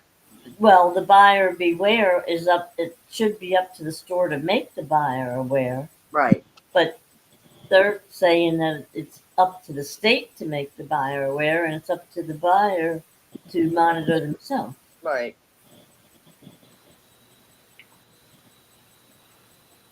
Well, there's a lot of things that are wrong on a lot of different levels. Amen.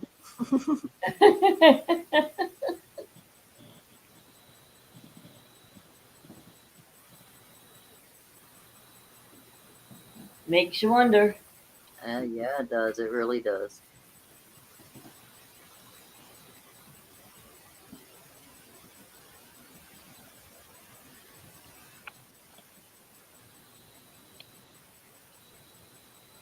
Oh, looks like we got another one on that purple rod.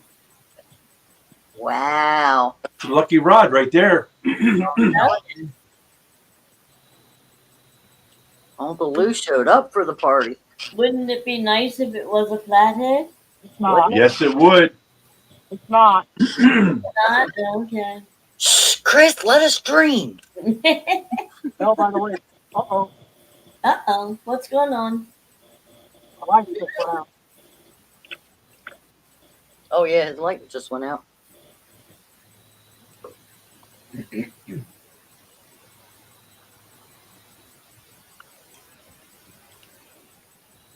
Do you have to tell the GoPro to do something? Well, if it Hold was, up a flashlight. it ain't gonna see nothing right now anyway. Even if I Oh, did, it doesn't have its own light? I don't think so. Bear with me. We're hanging. We're hanging. Hey, You want me to start the you know who? No, Will that give you any extra light? the fish is in the boat. Oh, okay. Rhonda, hold up a flashlight. Sure, right away. in the hand without the net. Right.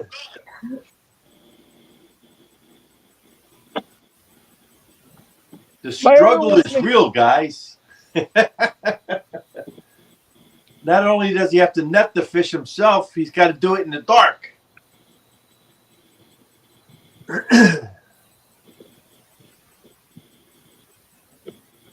There we go. And then there was light. Yeah, there we go. Yay! Right. Well, We can see. I'm running off my boat now, and I don't like doing that. So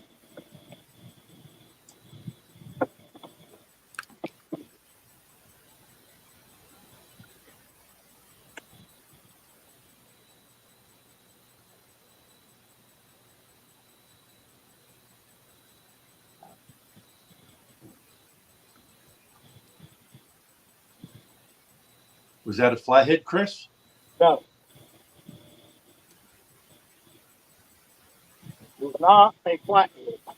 Oh, man. It's a blue. There you go. Another blue. Okay. All right, gang.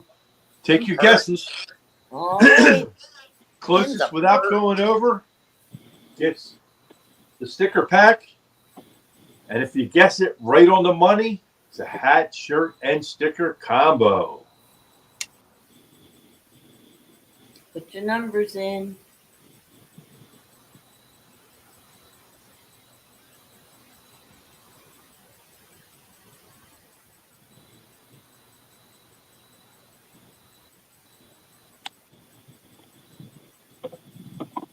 Anybody?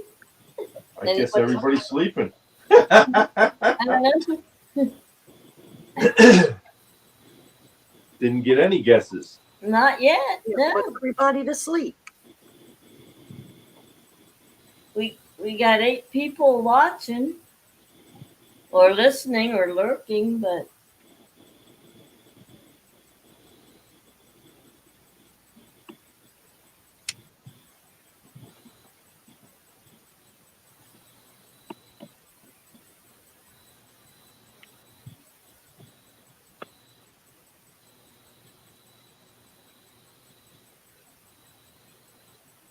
yeah, I didn't see Terry Stanford or Tim. Yeah, I haven't seen Tim tonight. Yeah, a couple of the other regulars. Yeah, Tim usually stops in all the time. Avid, But he was just somewhere else, wasn't he? Yeah, he was down where John Parker and Warren Farley were because he fished with them. yeah. Right. But he was in on Rick's show, wasn't he? Yeah, Rick's show. Rick and Avid. Retired Rick. Yeah, Tim was. Yeah. He is probably working. He goes in at like 10 or 11 somewhere in that area. Well, I signed off to get set up, and he was still there. And that was about 20 after 10. Yeah, because he'll come up on Jody's show while he's getting ready for work and do the commercial on Friday nights. Well, we haven't had any guesses, Chris. Well, I hate to do this, but I'm not comfortable running that light off my boat. All right, we Yeah, no, I understand. I'm a long way for the boat ramp Yeah. to not be able to start my motor. So No, you don't want to do that. We don't want that to happen. I'm going to start putting everything away. Okay, but in the meantime, what was the weight of the fish? 4.03. 4.03. Was there No, we didn't get any. next one? Yeah, no guesses. Well, Chris, we want to thank you for coming up anyway. You made it a fishing show, buddy. Yep. In Amen. fact, I'm going to start this motor right now. Yes.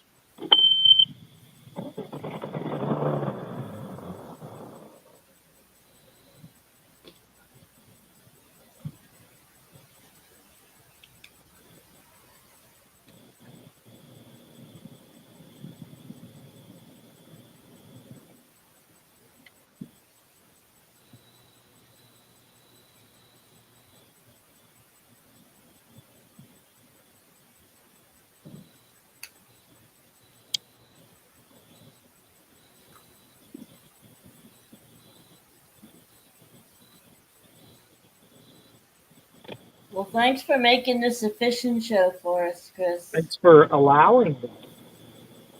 Oh, man, you're welcome anytime. Yeah, anytime. Anytime you're on the water, pal. Always welcome.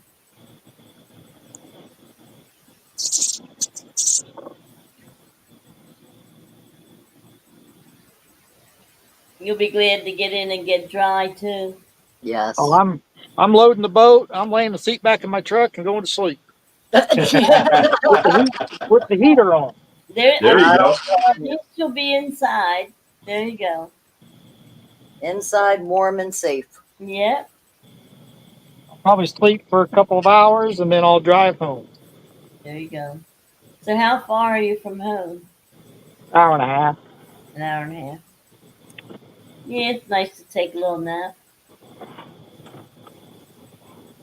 I think given the fact that you've been up since 4:30 yesterday morning, that's a good idea. Yeah. Yeah. I'd probably need more than a 2-hour nap. That's a full night's sleep for me. I don't know how you do it every day, day in and day out. 2 hours at a time.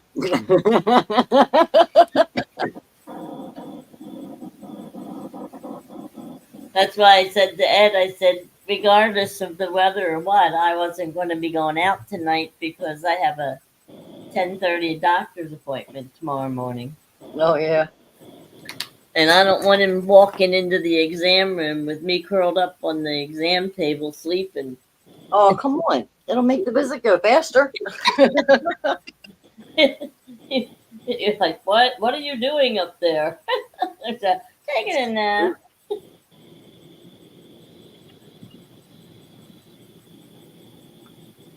Yeah, I got to be there at 10 in the morning.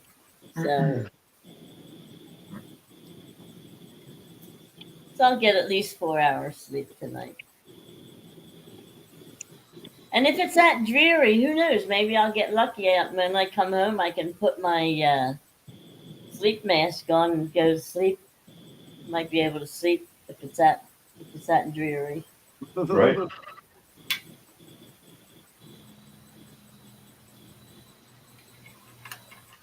I guess you won't be going carp fishing tomorrow, Ed. No. Not in the rain. Well, you can sleep in too. Yeah. You don't have any trouble. You don't need a sleep mask. You don't have any trouble sleeping. Our neighbor's just getting home. I wonder if they changed his hours. What'd you say? The neighbor's just getting home.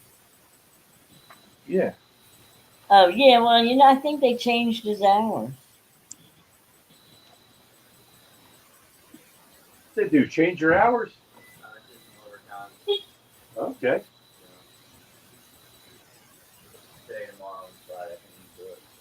There you go. Overtime's always nice. Time and a half, can't beat it. Yeah, I love it. Yeah, that's what it was.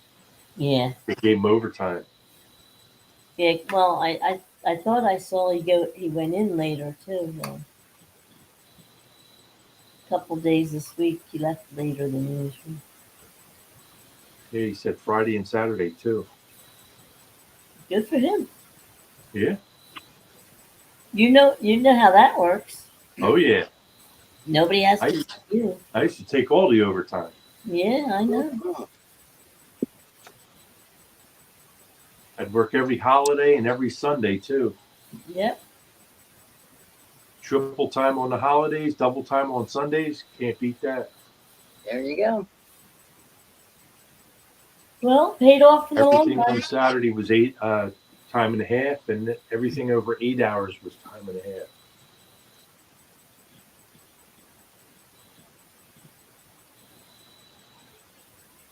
Like I said, it paid off in the long run. Yeah.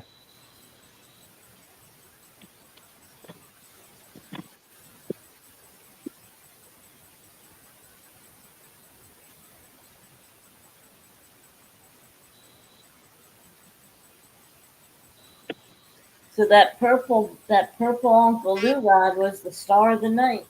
Yes, it was. Yeah, it's all of them but one.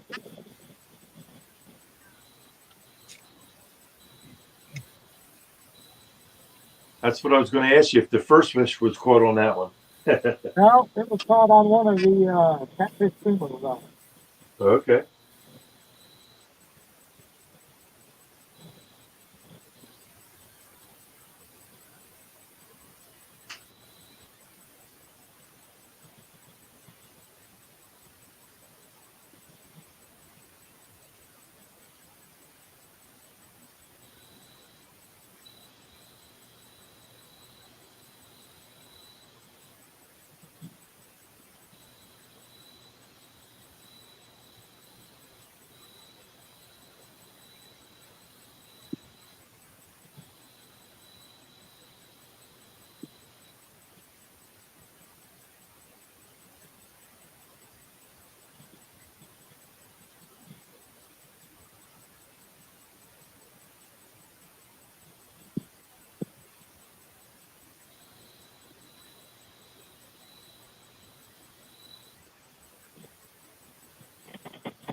So what time does Itty Bitty get done work, Rhonda? 7 a.m. 7? Yep. Do you have to go pick him up from work? Of course. He doesn't drive? No. Doesn't even want to. Doesn't want to. Nope. Permit expired, never went to school for it or nothing. Well, you know what? If he doesn't feel comfortable, you're better off he doesn't. You know, the thing is the only reason he doesn't want to is because in 2019 in January he was in a bus accident coming home from school, and the school bus was in an accident and he got hurt. Mm-hmm. Then in July of that same year, we were the third of a 4-car accident where someone rear-ended the car behind me. That car hit me, and then I hit the car in front of me. Right. And I got really badly hurt. And he was injured as far as like it caused him muscle spasms and stuff like that. But he is the one, I lost consciousness during that accident. And he got out of the car and got the girl in the car behind us out of her car because it was smoking. Mm. And then come back and got me. And he looked at me that day and he says, there's no way I ever want to be responsible for an automobile. None. Right. That's traumatic. And then we were in 2 more accidents, one in July and one in September, all with the car being rear-ended. And it finally in September was totaled. Wow. Yeah. And he got his permit just before the accidents happened, and he's never had any inkling to do anything with it. So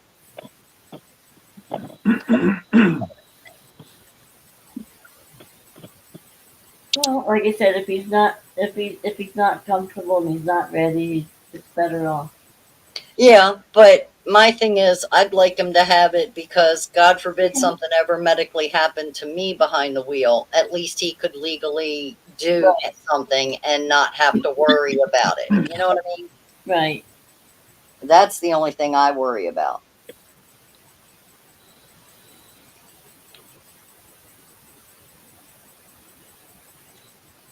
Yeah, a friend of ours, son, he lives in the city.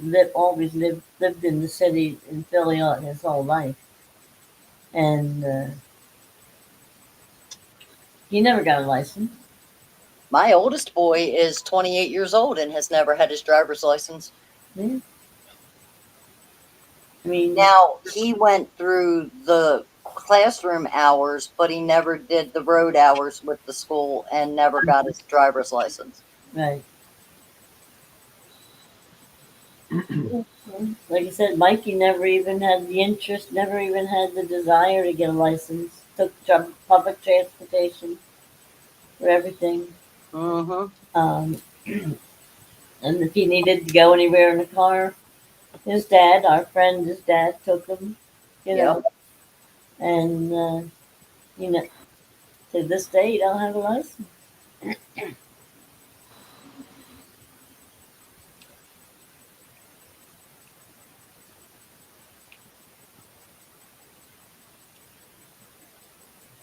Well, Chris is pulling the anchor in. Yeah. Yeah. No more fishies. Chris is ready to rock and roll.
So Rhonda, how much time did you put in on that puzzle?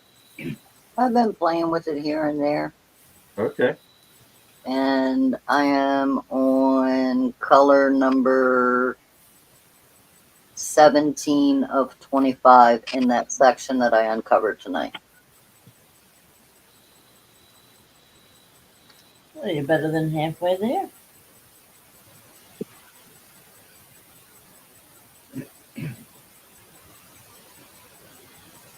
If you look at my window backstage, you can see this section here. There you go. Filling in nicely. It's getting there. Ouch. If I don't drop everything. So it's slowly getting there. Yeah. You see? Colors are nice and vibrant. Yeah. I'm hoping by the end of the week I get this done. I'm hoping. Like I said, it's tough going that many days without seeing the sun. Mm-hmm.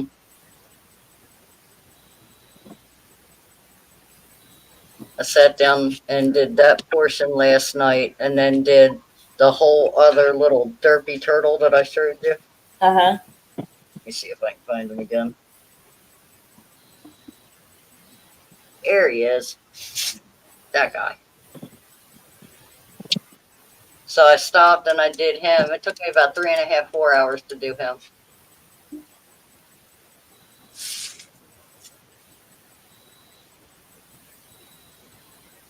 Like I said, I saw them a couple months or so ago in the Walmart. That first time I ever. But then again, I didn't really look for. I mean, I may have walked by him and it just didn't catch my eye. But being you were talking about it, It I caught dry that time. I noticed them. Yeah, they have quite a selection of different ones. Yeah, I did something out of the ordinary. This isn't a poster or a framed art. This is an actual journal. Oh, It, nice. it's just blank paper inside, Uh huh. but that's the cover, Beautiful. and it's all crystal.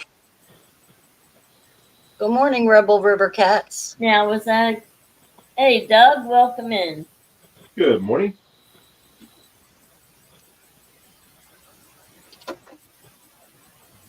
Working doubles. Oh my goodness. Better him than me. Yeah, well, his normal day is really long, and double is unbelievable. Yeah. Well, Yeah. just be safe. Thanks for Make that, coming in. make that money while you can, brother. Yeah. It pays off in the long run. Now, was that journal a kit? Yes, you buy it, and it comes pre-done, and you just add the diamond or the crystals to it. These are plastic drills. They're just plastic. They're not crystal or acrylic, I guess you would say. But because they're faceted, the way the light hits them Right. is what makes them sparkle. So you get the number or the corresponding letter, and then you find it on here and place your little dots. Like paint by number. Mm-hmm.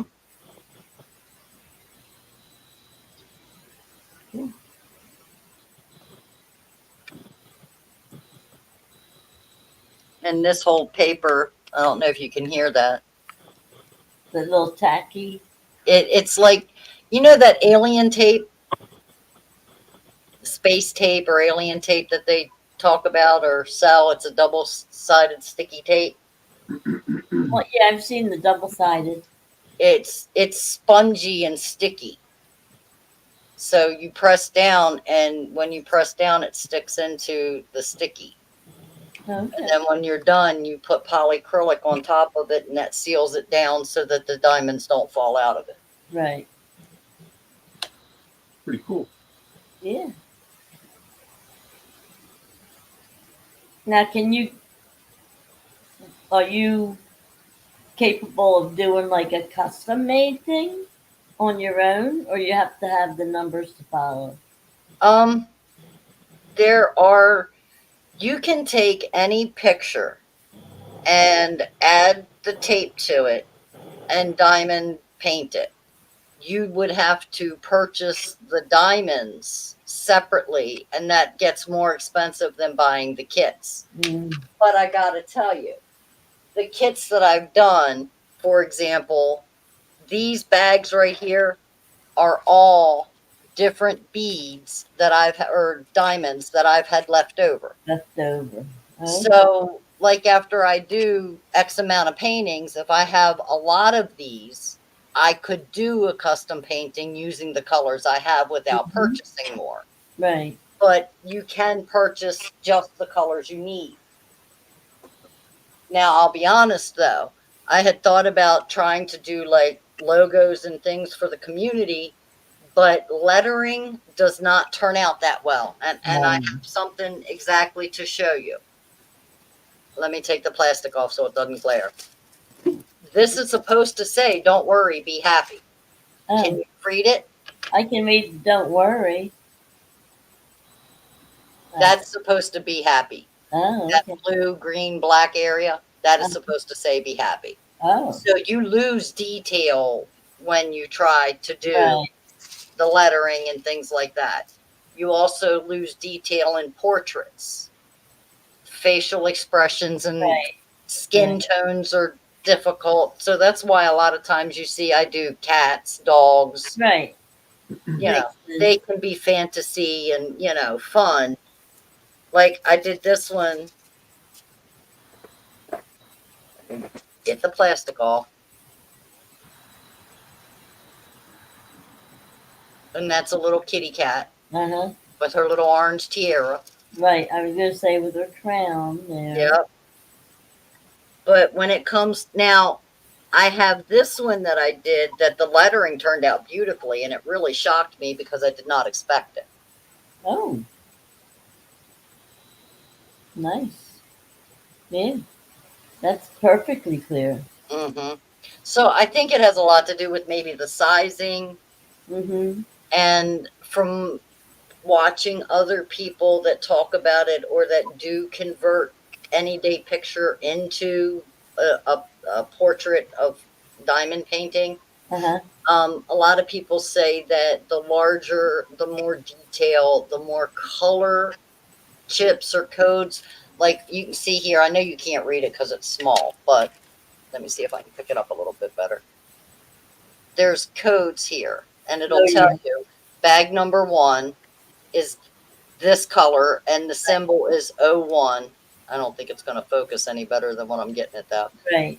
But the color code is 154. Right. So if I don't get enough with the kit to complete number 1, I can order number 154 and it'll be that color. So that's like the universal color number. Oh, okay. So Doug said his daughter does that, and they're very cool. He said, but very tedious. yeah, they can be. The bigger they are, see, this is where it gets technical. The bigger they are, like this bigger one here was really a lot easier than this one that I'm working on now, because there's a lot of what I call color blocking. There's a lot of the same color in the same area, so you can get it done faster. You're not scouring the whole photo looking for each individual number with one here, one here, one here, one here, you know. Right. This one, I'm having numbers everywhere. Like this one was letter C. There's a patch here, there's a patch here, there's a patch here, but then there's a little tiny piece here of it. So you really got to scour it. Like there's C here in this little section, but there's a big section over in here. So that's when it gets tedious, is when you've got the little sections. When you got big color blocks that you can work, it's a lot easier and a lot less tedious. Is that why you changed your technique? Yes. All I This right. guess you could put all the little pieces in with tweezers. I do have a pair of tweezers that I keep here, that if I get a piece that, like this tray, if I shake it too hard, sometimes the diamonds will fall out on the sticky and stick. So I got to pick them up off, but that's what the tweezers do. Okay. This is what I actually use. That's your special tool. It's a pen and the tips come off. So I can take this one out. Like this end is for just one diamond at a time. Uh-huh. And then I have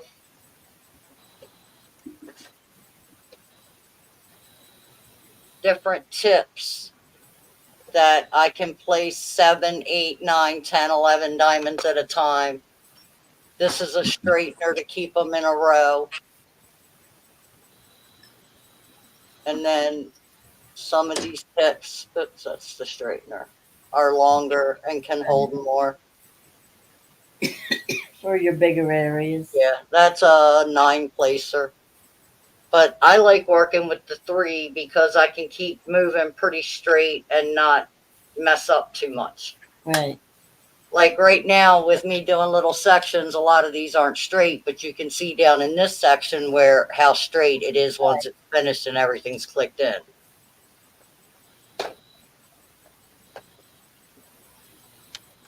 All right, Doug, have a good night. Catch Good you night. next week. All right. Be well, stay safe.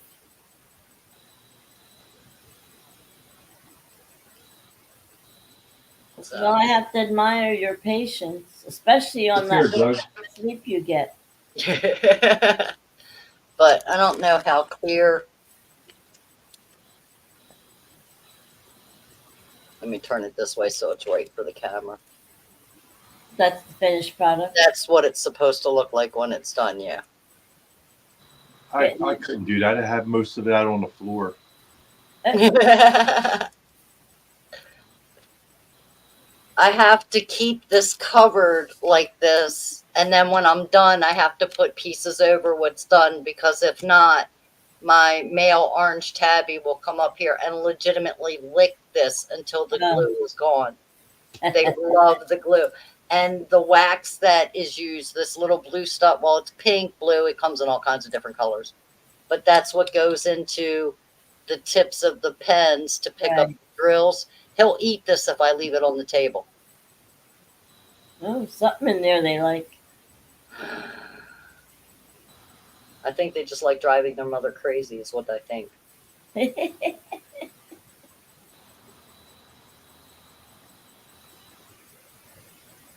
How long you been doing them now, Rhonda? Oh, about 2 or 3 months. Oh, so this is something relatively new to you. Yeah. I can't wait to get started on him. Yeah, I'm just like dying to start. that's a big one. It is. He is 40 by 40, and this guy's 30 by 40. Right, So it's just as long, it's just wider. right. So how long did it take you to get as far as you did on this one?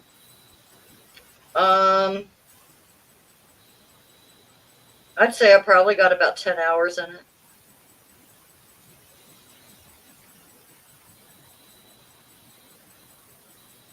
Yeah, probably about a good 10 hours.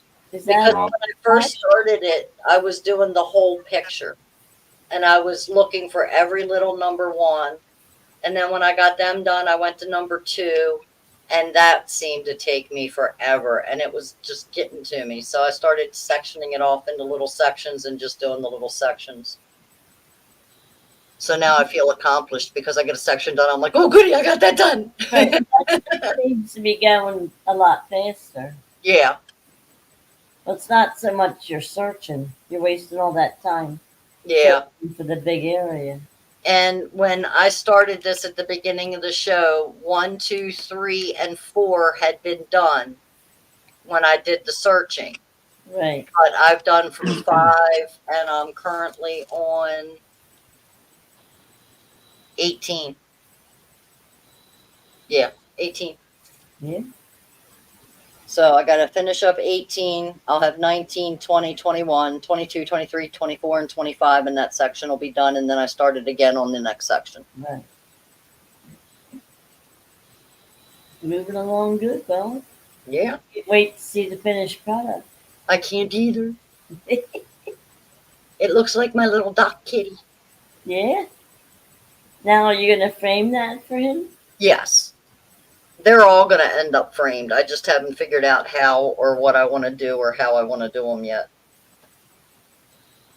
Well, I know you had said this one was a little more special. Yeah. What do you do? Glue them to a piece of cardboard and then put a frame around it? What I've been thinking about doing is what they call a busted canvas.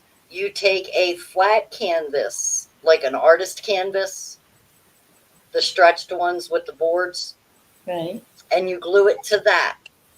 Then you take one of the stretched canvases that you would make like an oil painting to hang on the wall on, and you glue them, and then you cut the painted or the top one, which would be the one with the frame around it, and you roll them back to make it look like the painting's jumping out, like it busted through the frame type deal. Oh, I hit my light. Sorry about that. And I've been thinking about doing things like that with them, and what pattern papers to use on the canvases to match the paintings and stuff like that. So it's just a Wow. matter of executing, I guess.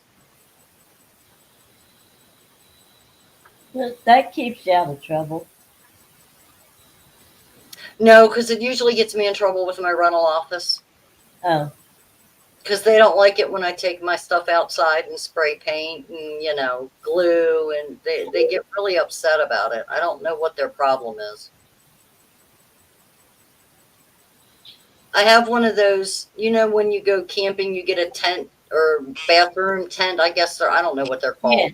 I have one of those, and I do all of my spray painting, all of my gluing, everything inside there so that it gets everything on there. Nothing gets on their concrete or their precious grass or anything else out there. Right. But they still have a problem with it because my tent is not considered outdoor patio furniture, therefore it should not be outside.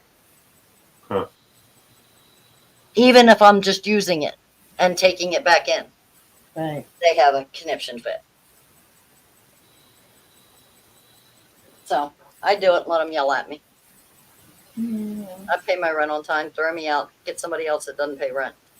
There you go. That's the way I feel about it. There you go. That'll fix that problem. I've been here 17 years and have never been late on one rent payment. They can put me out, but what are they going to get in place of me? Yeah. Well, And it's a gamble. yep. Let's be honest. Well, I know from experience, owning rental properties is not a piece of cake. No, and quite frankly, I'd rather keep a long-term person that is paying their rent over somebody else in the property that doesn't. You know what I mean? Well, Yep. the thing is, a lot of your renters, because they rent Right. and don't care, it's not theirs. Yep. And And- my apartment complex, I have never in my life experienced this, but every year when you come up for lease renewal, they do a walkthrough of your apartment. And if it's up to their standard, they will not do the lease. Well, that's a good policy, actually, for them. And, like I said, you have to live there. You should want to take care of it anyway. Right. So, but a lot of people don't. They just don't. Good morning, Trish. Good morning, Trish. Wow. Hey, Trish. Welcome You in. missed. The only thing you missed was Chris making it a fishing show because we're all home tonight with the weather. Yep. And Chris caught 4 total. One Four. before the show, and Yeah. 3 on the show, right? Yes. Yep. Yep. Three blues and a channel. Yep. We were hoping for the flathead, but it just didn't come. Yeah, where you been? We haven't seen you in a couple weeks. Hope everything's all right.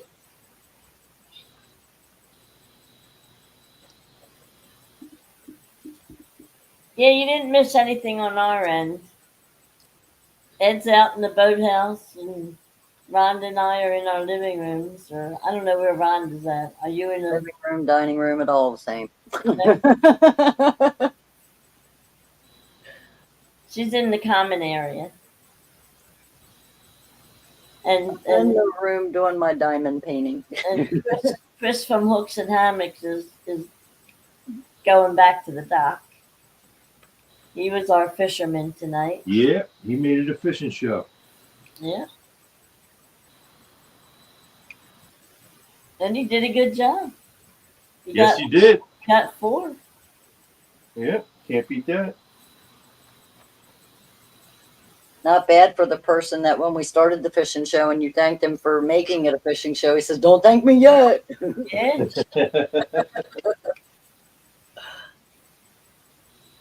Oh, okay. Been having to go to bed for physical therapy in the morning. That'll do it. That'll do it. So how's your physical therapy coming along? Hopefully well. And that's what I was going to say. Hopefully, at least it's working. Yeah.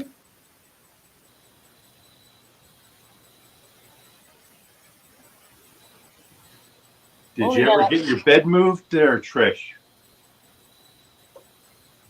Well, I hope so if she had to go to bed early. Well, no, the way it's set up in the room, she had to have it moved because it blocked the door. Just moved in the room. Yeah. She I said, told her I'd give her a hand if she just, tells me Yeah, I'm ready. She said no. Yeah. Well, I'm available anytime. When just give me a shout. I'll come over. I'll move it. Well, you know, Ed, since you're talking about moving furniture, I'm looking to move. Rhonda's moving her house. No, I'm actually looking to move my dining room table into my living room. Oh, okay. I'm basically, instead of throwing it away, I'm just maneuvering it to another part of the house until we move, type of deal. Right. Then I'll start throwing everything away, and I'm just going to have new furniture delivered at the new place. The hell with moving it. There you go. That's probably the easy way to do it. I'm telling you, I'm too old to do this moving crap. I am. That Have a works. yard sale, sell everything you got, and then buy all new. Well, I've been piecing the furniture together, kind of hoping that, you know, we're going to move soon. So why buy new and then have to move it? Right. So, yeah. Makes a lot of sense. Oh, there's Tim. Good morning, Tim. Was your ears burning? And yes, that is a Project Cat. Yes. It's a diamond painting. Here, hold on a second. I'll try and show you again. I got to remember it's upside down because of the way the camera's positioned. Morning, Tim. That is what it will look like when it is finished. Not that you can see the orange stripes, but it's supposed to be an orange striped tabby in that little picture. We were wondering where you were, Tim. That's why I was like, was your ears burning? Yeah. Because we was talking about you. Yes, we were. Must be a busy night. Busy night at work.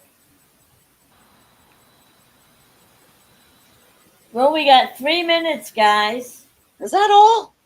That's it. Oh, wow. Time flies when you're having fun. I'm telling you. 3:57. I didn't even refill my coffee once tonight.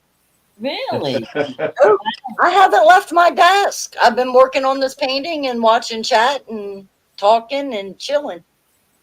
Tim said it's been a bad night at work, but he Oh. did. He wanted to give us a thumbs up and listen for the rest of the show. Well, welcome in. Sorry you had a horrible night, and I hope the day gets better for you. Well, I don't know if you had a chance to listen, but Chris from Hooks and Hammocks was on, and he caught 4 fish, 1 before the live and 3 during. So he made it a fishing show because Ed is in his boathouse because of the rain. So thanks to Chris, we had some weights to guess. And Rhonda's just going to become a diamond painting addict since itty bitty can never get time off work to take me fishing.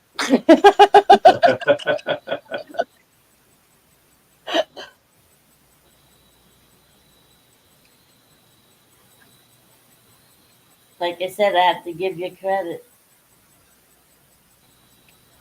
I couldn't even tell if I was on camera so that you could see what I was doing. Yeah, we can see. I got you full screen. Oh, happy me. But at least it's not my avatar for once, right? Yeah, there. She's not hiding behind her avatar. I just don't like being on camera. You can look at stuff in my house. You can look at my cats. You can look at anything you want. Just don't look at me. Uh-oh. Who we got? Oh, no, we just moved around, it looks like. Yeah, like it does that sometimes. I just heard it and was like, whoops, let me get that. Yeah, it just, I don't know what the idea is. I get over there playing with something. No, you don't. No, you don't be touching anything, and it just No, I was on the tablet here watching you do your work. it just switches us around. Oh, Chris is back. Yay! Well, he's still muted, but He must have made it back to the I ramp. didn't know I left. there you go. Well, you were just It was kind of dark. We yeah, it was couldn't all see dark. I probably still got 45 minutes before I get to the boat ramp. Oh my gosh. Really? Wow. You are far. Well, I will not run on plane at night. I won't do it. No, I don't blame you. Safety first, brother. So it takes a long time to go 8 miles when you're doing 5 miles an hour. Right. You're welcome. You're welcome, Trish. I'm glad you finally got them. Yeah, she thanks you for your sticker, but not mine. Well, why would she thank me for your sticker?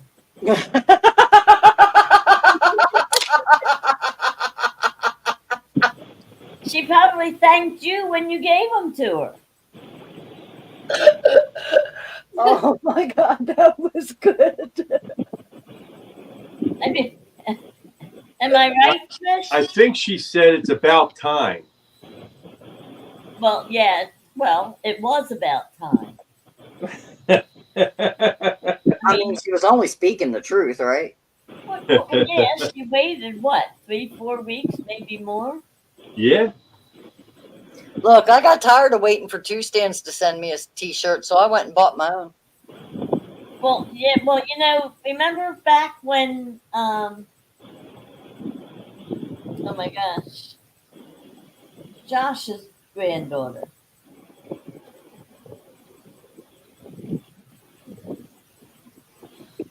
How did I forget her? I can't forget her name that fast. What's Josh Thompson's granddaughter? Shelby. Shelby. Remember when Shelby helped with the show? Yeah. Well, Stan noticed I didn't have one of his stickers on my board. And he said he was going to send me one. And I'm there, like, oh, great. I have a special spot for it. He forgot. I've been promised a Two Stands t-shirt for over 2 years. He forgets. He forgot, yeah. I love it. I think it's funny, but it gives me something to pick on him for, so I don't mind. Trish said, thanks for dropping off the stickers, Ed. You're welcome, Trish. See if that wasn't prompted. Hey, Tim. So now Ed's feelings aren't hurt. I don't have any feelings. There's nothing hurt here. Tim, put up the picture of the cart. Why are you calling me Tim? Tim in chat. Catfish dog. I want to show him. Oh, okay. There you go. I didn't call you Make sure Tim. that Tim was still here, and at the same time asked you to pull up the picture, basically. Oh, okay. You said, Tim, pull up the pictures. Yes, he did, with no breath in between.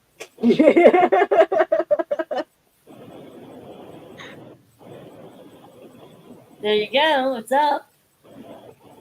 Show him the weight. There you go, Tim.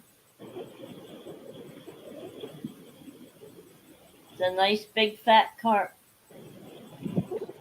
24.42. That was on stand day on Sunday. Yep.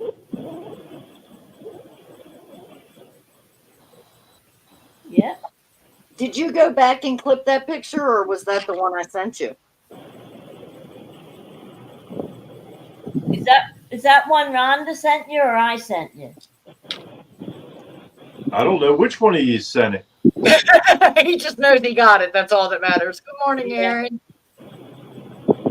Rhonda, did you send it with the scale too? No, I did not send the scale. All right, then this is butterflies I don't think I sent because the she scale. sent the two of them together with the scale. Okay. I don't think I sent the scale. I think I just sent you the pictures of the second one first, and then I went back and grabbed the first one for you, too. Yeah, I usually send the scale with the picture. Gotcha. Catfish Regulators is in the house. Good morning. That's a Mr. Ewan. Catfish Dog said, that's a flatty.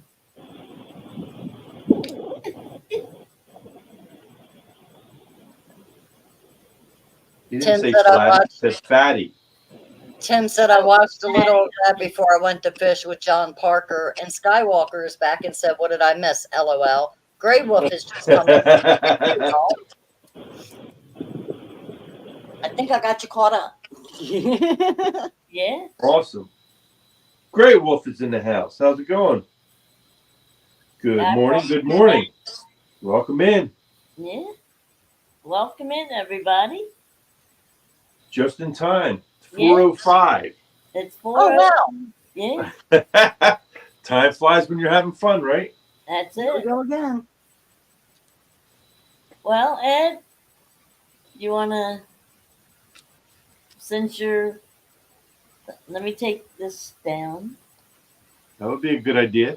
Yeah. So Nah, leave it up there. What the heck? we can, there you go. And then we'll put you full screen. If I can get my mouse to move right. This mouse is giving me a hard time tonight. There we go. Well, first of all, I'd like to thank Chris from Hooks and Hammocks for coming in and making this actually a fishing show. Awesome job. Thanks, Chris.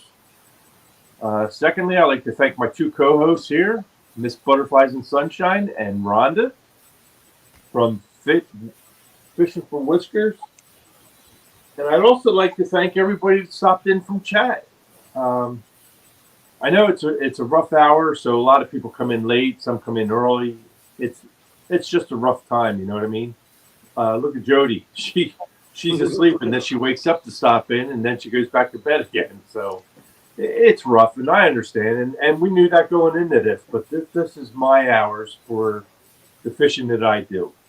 Now, I just started this carp fishing, which is awesome. I kind of like that too. So you'll see that basically on Sundays. I'll be on stand day for as long as they'll have me. You know what I mean? If I keep winning, he'll probably say you can't come in anymore. He will never say that. I send the link out. You'll get it. but I won the last 2 weeks on his show, so that was a plus. Well, Catch and Fish with Us is coming after you this week. Yeah, I did hear that. Yeah. And that's good because it gives me something more to shoot for. That's all. Well, they were home. He was home with a sprained ankle or something last week, so he's coming after you this week. Yeah, but he was also supposed to be in a tournament this past weekend, wasn't he? Yeah. And couldn't make it because of his ankle. Yeah. So we'll see if he makes it. You know, there's another tournament this weekend, isn't there? Saturday. Saturday is the vets tournament. The vets with nets. Yeah. Actually, it's not really a tournament, is it? Yeah. It's a benefit more than It's a fundraiser. for the vets, right? Can you beat Creole? Yeah. Yeah. Mike Awesome. Lockhart. I can't get to my honey hole right now because of all the rain that we had last few days. Oh, yeah. You guys, you must be from down south. I was going to say, do you live in Maryland? That's all we've had. There you go, Mike. I just gave you a wrench here, buddy. Do you have anything to say for yourself, Chris? Would you like to come up while you're heading in? You won't be able to see me. It's too dark. So I'll just say thanks for having me. Well, It was fun. being I'm anyway. cold and I'm wet. And I just can't stop thinking about. I can't stop thinking about the heater in the truck. There you go. Can you start it remotely from the dock so it's warm when you get there? I can start it through my phone. Well, there you go. There you go. You can have a 100-degree truck by the time you get there. Get it all toasty warm. You'll be all cozy. Well, thanks for coming in, Chris. Yeah, Thanks for Chris, having me. Take it to the fishing show, buddy. Yep. You're a lifesaver. Always, I don't know about that. always fun to have Chris and Telly, even without Yes, Telly. it is. But I can You're tell. always welcome. I'm waving. Can you see me? Bye, everybody. All right. Have a good one. Be Take safe. care, Chris. All right. Be safe, buddy. Say hi to Telly. Mike is from Odessa, Missouri. Well, welcome in there, Mike. Well, Thanks for stopping in.